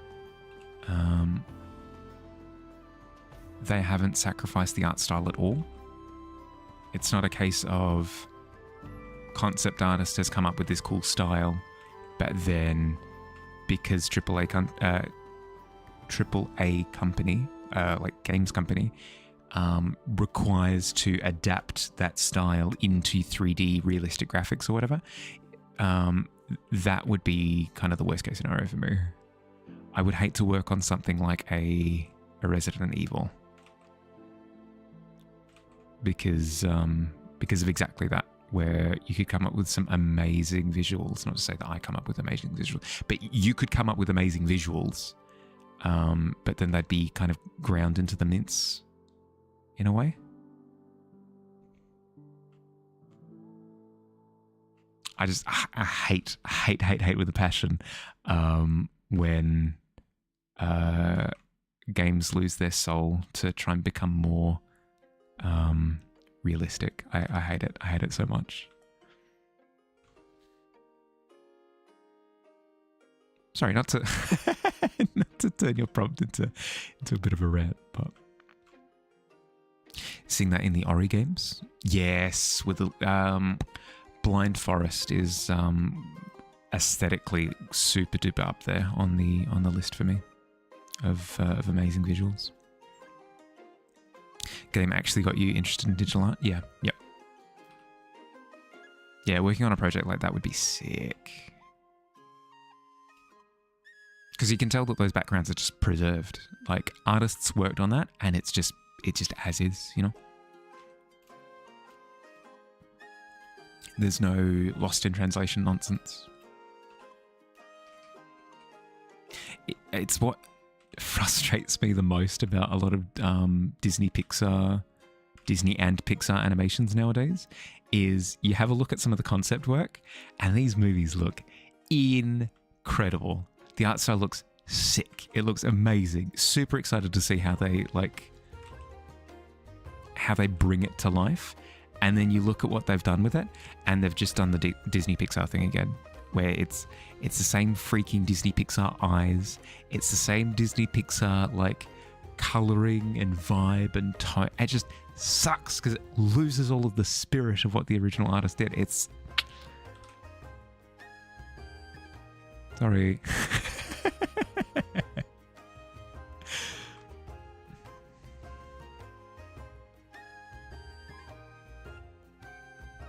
It's what I love about the original Lilo and Stitch so much is that in Emperor's New Groove is they've got such, iconic visuals. You can't mistake either. Atlantis as well. Ah, yes, Atlantis. Ooh. You can't mistake that for anything else.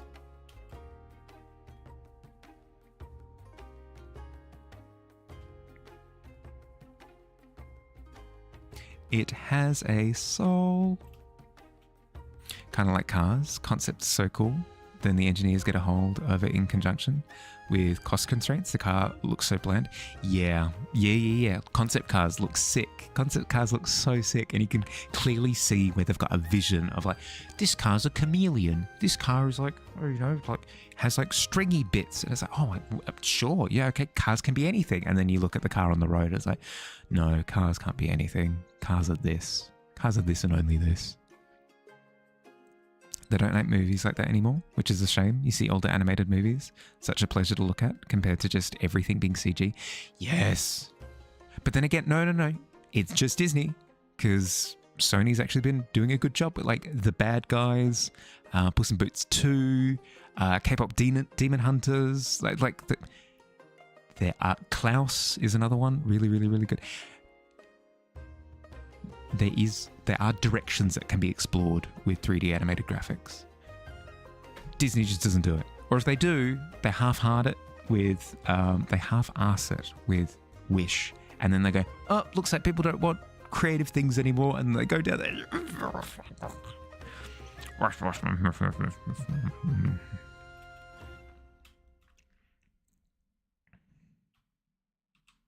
Wish is another one. You see the concept art for Wish, and you're like, oh, this is sick. Like watercolor and like poppy line work and stuff. Do they do that in the final render? No, they don't. They just go with their traditional 3D animation, get rid of the contrast and make it look all grainy. This isn't. You didn't do the thing. The concept art was right there. It showed you the way. Just follow the way it's been presented to. Spider-Man Into the Spider-Verse. Yeah, exactly. There you go.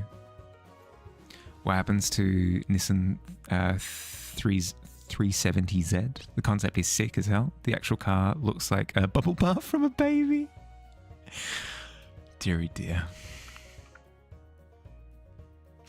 Obviously, there are like restrictions in place for health and safety, blah, blah, blah, blah, blah, blah. I get it. No, I understand. And obviously, you got to work within a budget. I get it. I understand. Cars used to be so freaking weird. Remember automobiles? They had like pipes and stuff sticking out of them. You'd crank the front. Something. Give me anything.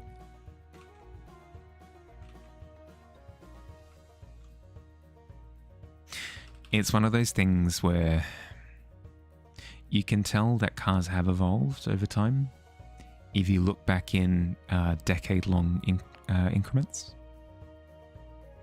You can tell. Like, it is a thing that happens. It's just, as you say, progress is slow. Got out of the 90s aughts bland car bodies where they're so uninspired. Yeah, that's what I mean. As soon as you look back to the early 2000s or something and you're looking at matchstick boxes, it's just deeply upsetting to the eyeballs.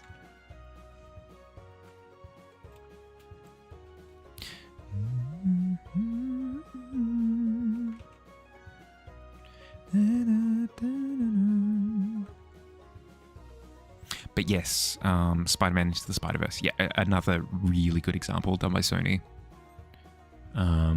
Where inspiration and innovation can happen in the space. It's just a case of, are you going to do it? And Disney's answer is, no, not really. The Wild Robot, another really good one. Does a ton of really cool visual things. If you love color theory, you'll love the Wild Robot. It's so good. It does some really clever things.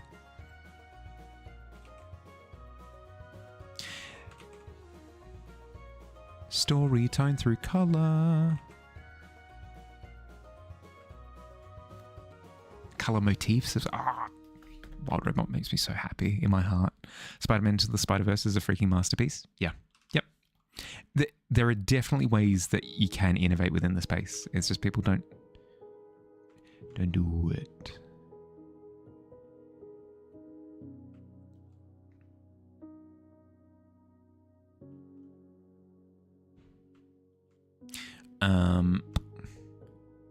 If anything, though, the fact that Disney's getting pressured is a great thing because it will force them to have to innovate.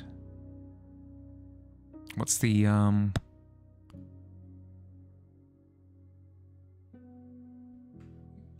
what's the go-to saying? Evolve or die or whatever. Adapt or die. Yeah, adapt or die. There you go. Disney will kind of have to eventually acknowledge that they're being stupid. It just sucks because they produce so many cool things. Treasure Planet, one of my favorite movies of all time. Atlantis, one of my favorite movies of all time. Beauty and the Beast, one of my favorite movies of all time. The Lion King, one of my favorite movies. Frick these guys. Wall-E, one of my favorite movies of all time. It's stop.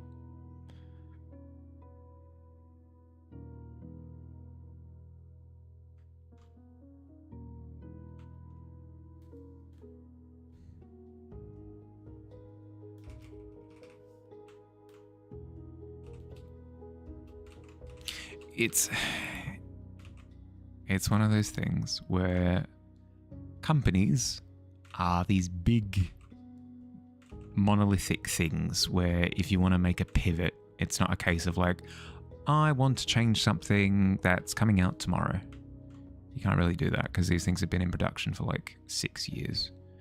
So if they want to make changes now, then we're not really going to see changes until like 6 years from now. So it kind of sucks, but hopefully we do start seeing those changes start popping up. Disney knows that they have a massive amount of nostalgic Disney adults that will eat anything up no matter what, how much junk Disney puts out. So it'll take those people actually turning their backs on them that will push innovation. I mean, we're starting to see that though. The last couple of animated films were flops. Yeah, the last couple of animated films were flops. Snow White was a bit of a flop. No, a lot of a flop. Snow White was a lot of a flop. It just sucks that like Lilo and Stitch comes out and makes $1 billion. They're like, no, we're good. We're in the green again. Frick. But hopefully it's sending off alarm bells that unless they have like a Lilo and Stitch coming out every year, they're kind of fricked. Unless they change how they go about things, because it's becoming more the norm now that their movies do poorly. It's a sad day at work. Oh, sorry, bud.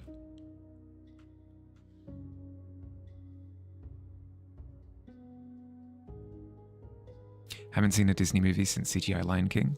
Left such a rancid taste in your mouth that you've actively avoided Disney anything. I don't go and see anything that I disagree with. Like the live action remakes, I haven't seen any of them. Not since like, I don't know, Maleficent or something. I did go and see Mufasa because I like the idea of original story concept. When I say original, I mean novel, as in this story was not put to page or film or anything until now. It's a new thing. That I'm fine with supporting, but like all the rehash stuff is annoying. One of your residents passed away as you pulled up? Oh, sorry, bud.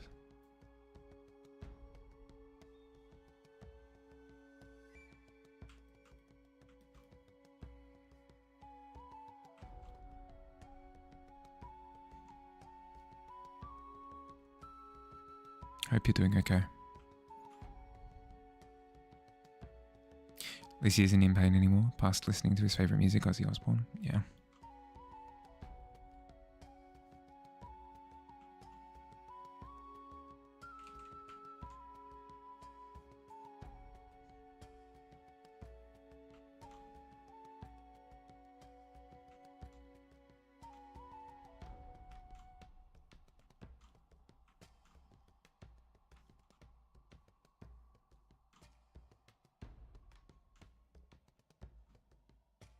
It's important to think of the good memories, though.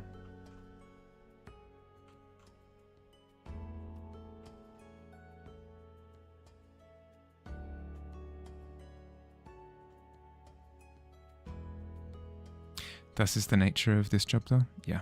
Yep.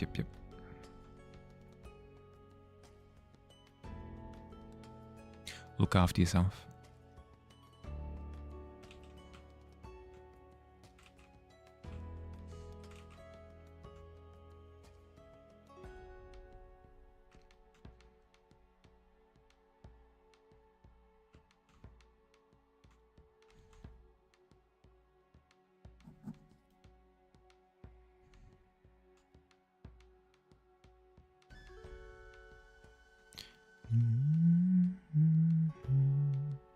Right, time for lighting on Ho-Oh's tum.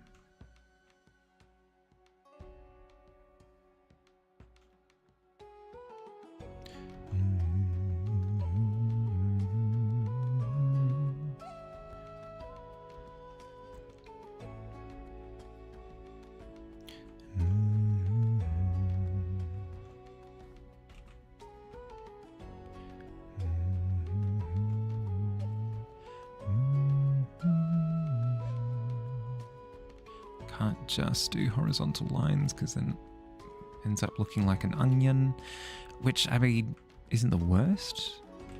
Lugia's design is kind of onion-like, I guess.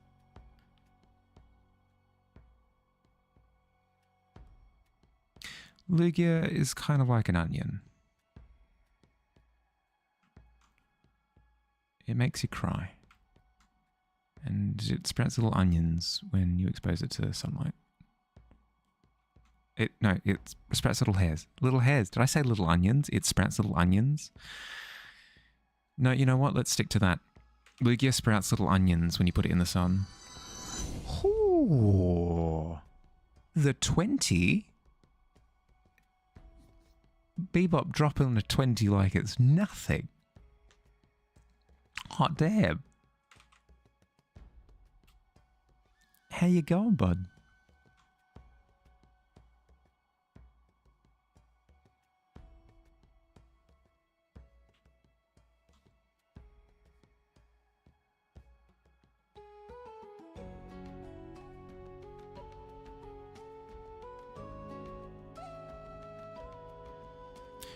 You just started using Coursera today? What is Coursera?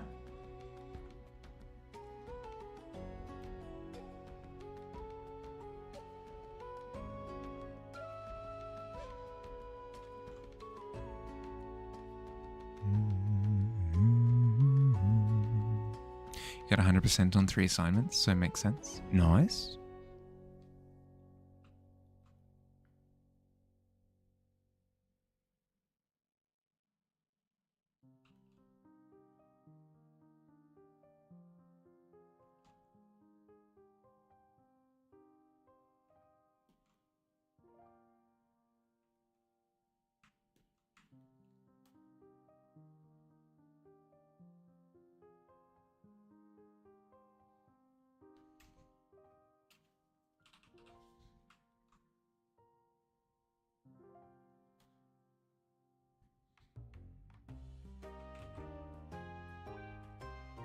It's a site where you can earn certificates from companies and universities in a given field.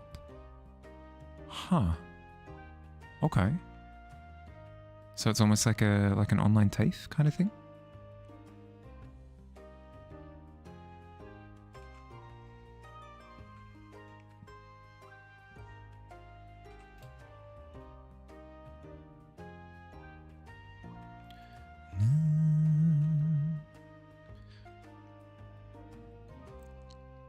So it's $67 Canadian monthly or 537 Canadian yearly. Yeah, okay. So it's sounding like an online TAFE kind of deal. Dust with the tasty 6. Avoiding the pit by this much. I don't know. A 6 you're kind of teeter-tottering. Dust, do you want to be in the pit or no? What a question. Incredible question. Always? Alright. Into the pit with you. Right now you're taking the Google IT support certificate. Oh, that's cool.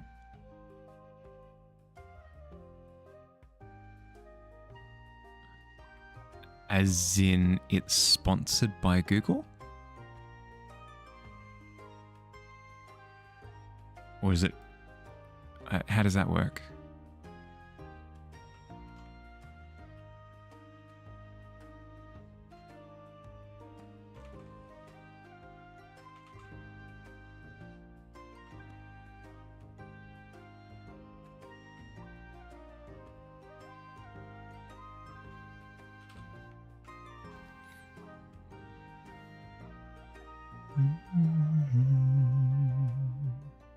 Basically, Google runs the class. They give you the certificate if you pass the course.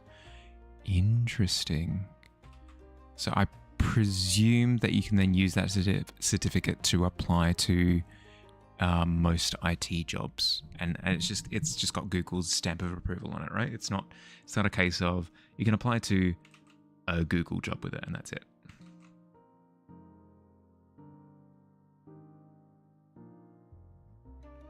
That sounds really exciting. Yeah, cool.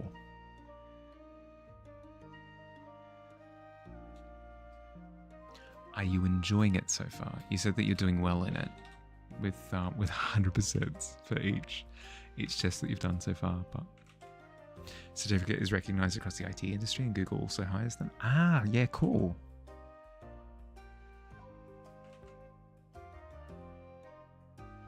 That sounds sick.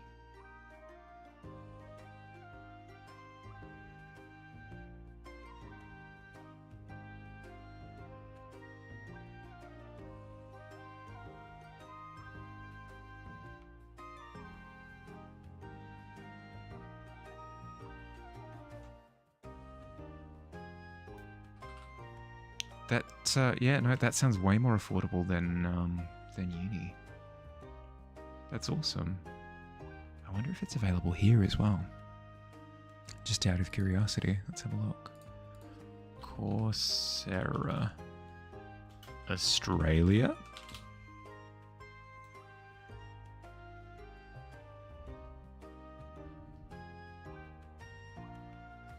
Yeah, I don't see anything that limits it.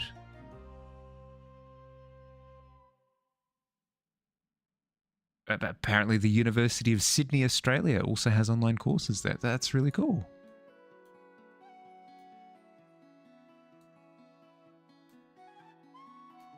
Debating going back to sleep. Would you like to be awake now? If you would like to be awake now, I can bother you. I can compel you to remain awake. But if you've got no such desire, then my recommendation is you go back to Slumber Town.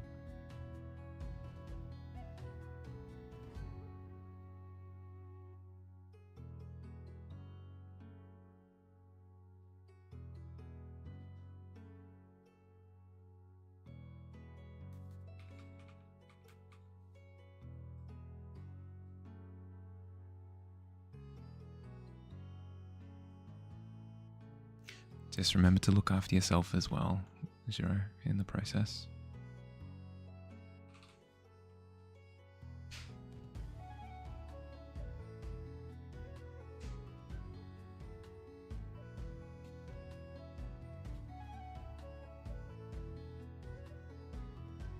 Interesting first lesson, because the first little brief history traces computers back to the 1800s, with the loom, automatic loom, being one of the earliest binary, where if there was a hole, a string would be threaded, and no hole meant it must.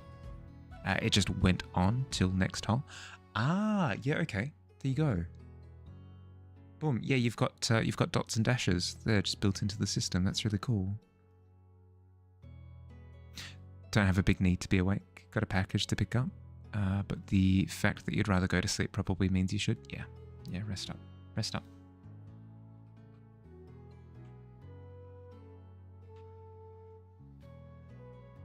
I'm doing an awful job at streaming. Tell all my viewers to piss off. You should, though. Piss right off, Dust. Get out of here. Rest up, bud.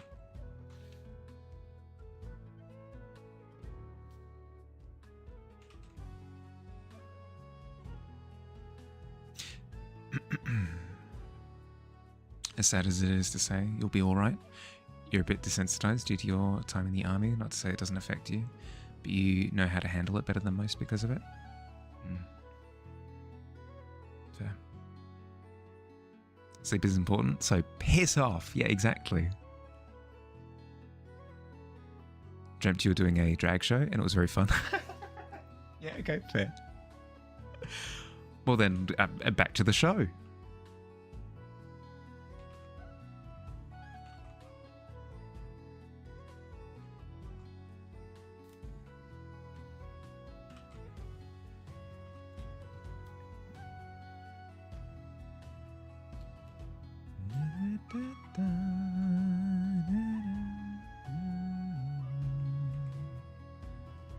First recorded use of computer bug was quite literally as a woman deconstructing an old computer found a dead moth in it. In the circuit board. Yeah, okay. I mean, okay, so we've got that as that initial connection. Do we know where the term mouse came from? Surely we do, right? Because I've always been curious as to how that connection was made.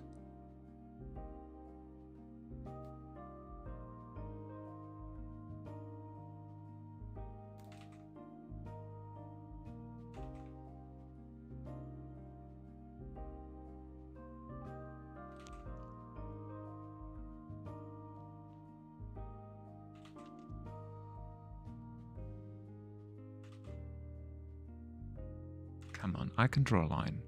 I believe in myself. There can be miracles if you believe. There we go. I just needed to sing. I just needed to sing a miracle into reality.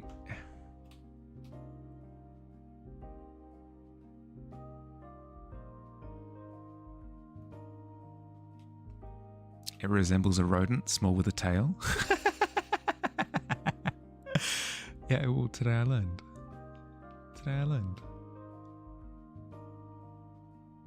I was hoping that there was going to be another literal interpretation for that one as well. Sadly, not the case. It is what it is.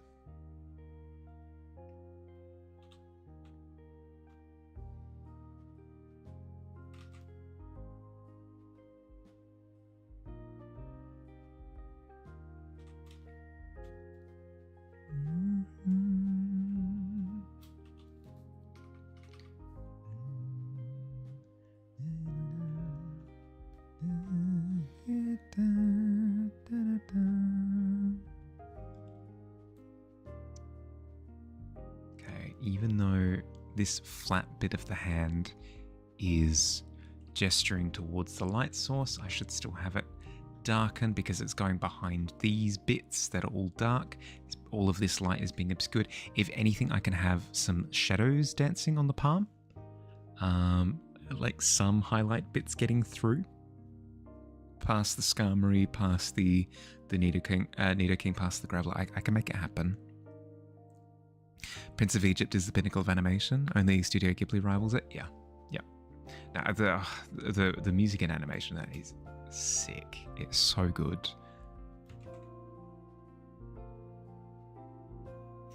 Speaking of applying 3D to 2D, Prince of Egypt does it masterfully. There are a few scenes where even nowadays it's difficult to tell. With like the crumbling in the darkness effects and stuff. It's just, and the wave seed with the parting of the...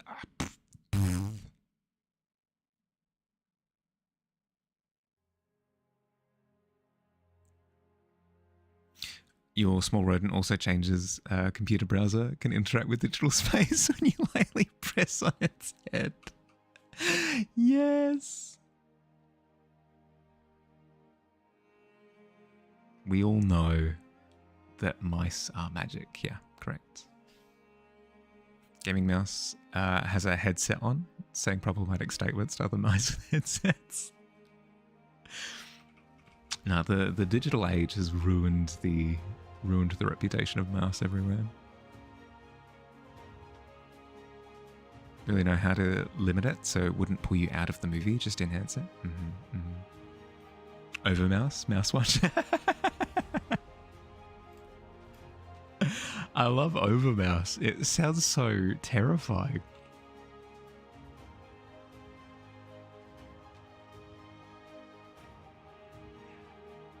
Run for your lives, it's the over mouse. Squeak.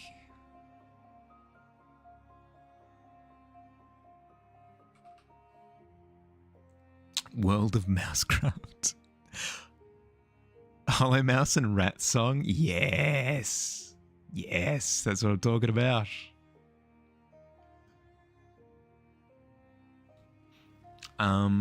League of Rats. Got him.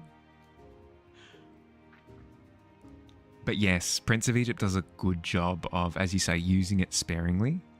I feel as though it's a problem that's just in modern filmmaking in general. It's the same with visual effects, not just animation, where directors come at it with the approach of, well, do it in post. But then they've not done any local lighting in the scene. Like, they haven't, if there's supposed to be like a magical portal or something, they don't do LEDs to show like the LEDs, so they have to do the lighting in post. They haven't put anything there as a placeholder, so all the actors are looking in different directions. They haven't like location scanned the area to get like a good sample to then use for the effects. It's a mess, absolute mess. Pokemon Mousehold version. Yep, 100%. Plants vs Rodents. Plants vs Rodents is a classic, absolute classic. CGI is cheaper at this point. Animation has become more expensive. Yeah, fair. I think it's more because I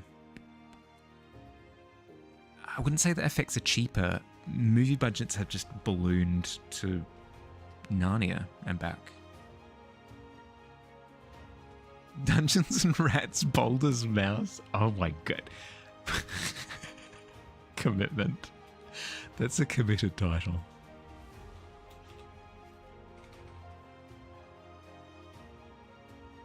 How are we doing on time? And we're over by 2 minutes already. What? How?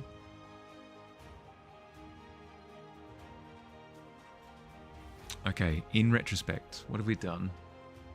I'm pretty happy with how Moltres has come out.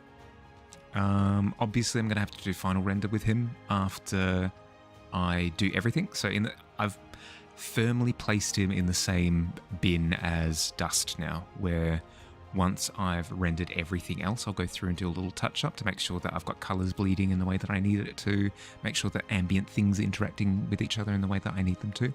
But I'm happy with Moltres now. Like some claws need rendering, is like whatever. That can all be part of the final touch-up.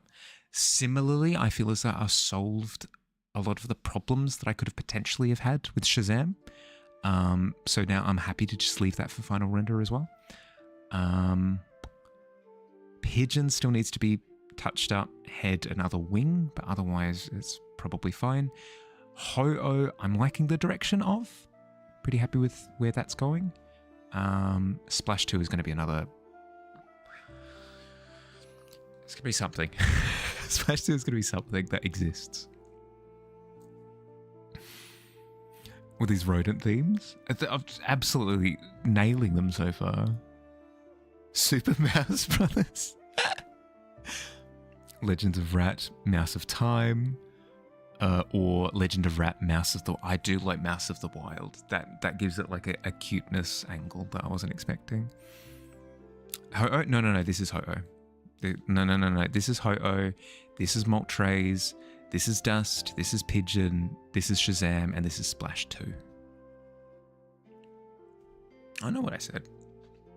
I know what I said. I'm not crazy. Then watch the full thing, just check the video link. That it becomes a problem with tournaments actually for video games, is if you can see that the video length for the tournament is incredibly short, you can tell that like one of the team has absolutely wiped the floor with the other. So as soon as one team wins one match, you can just tell that they've won the whole thing, because the video is too short to be able to allow for a little bit of back and forth. Named Lugia Ho-Oh, what?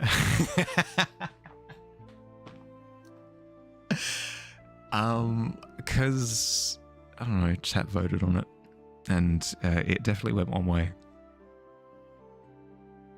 Obviously just yeah, exactly. Crazy making. I think YouTube are letting longer videos now actually render 36 hour VOD. What? Hot damn. The longest I've seen is 10 hours. I haven't seen longer than that. 36 hours is crazy. But anyway, we're approaching like 7 minutes over time. So I should start wrapping up. I have to eat food in order to live. Thanks for hanging out, everyone. Hope you had fun. Lovely to meet all the new faces, by the way. Hi. Let's wrap up, shall we? We've got Balan tomorrow. Balan Wonderworld. If you like watching me suffer, having a terrible time, and feeding chickens, stream tomorrow. It's going to be fun. It's going to be really fun. Otherwise, if you're looking for an art prompt to draw and or create to, you can find the details of this month's prompt on the Discord. The prompt for this month is Sept Armory. Anything sort of armor, weapon related. You can find all the details again on the Discord for that one. Otherwise, I'll catch everyone later. Have an excellent rest of your day or night, depending on where you are. Look after yourselves. See you soon. Bye, everybody. Bye.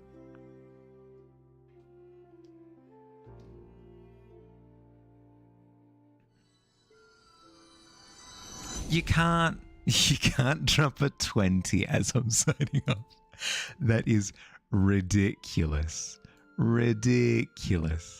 Insane. We'll just have the I'm off screen. I don't have to deal with the confetti pouring into my mouth. I'm good. Catch you later, everyone. Bye.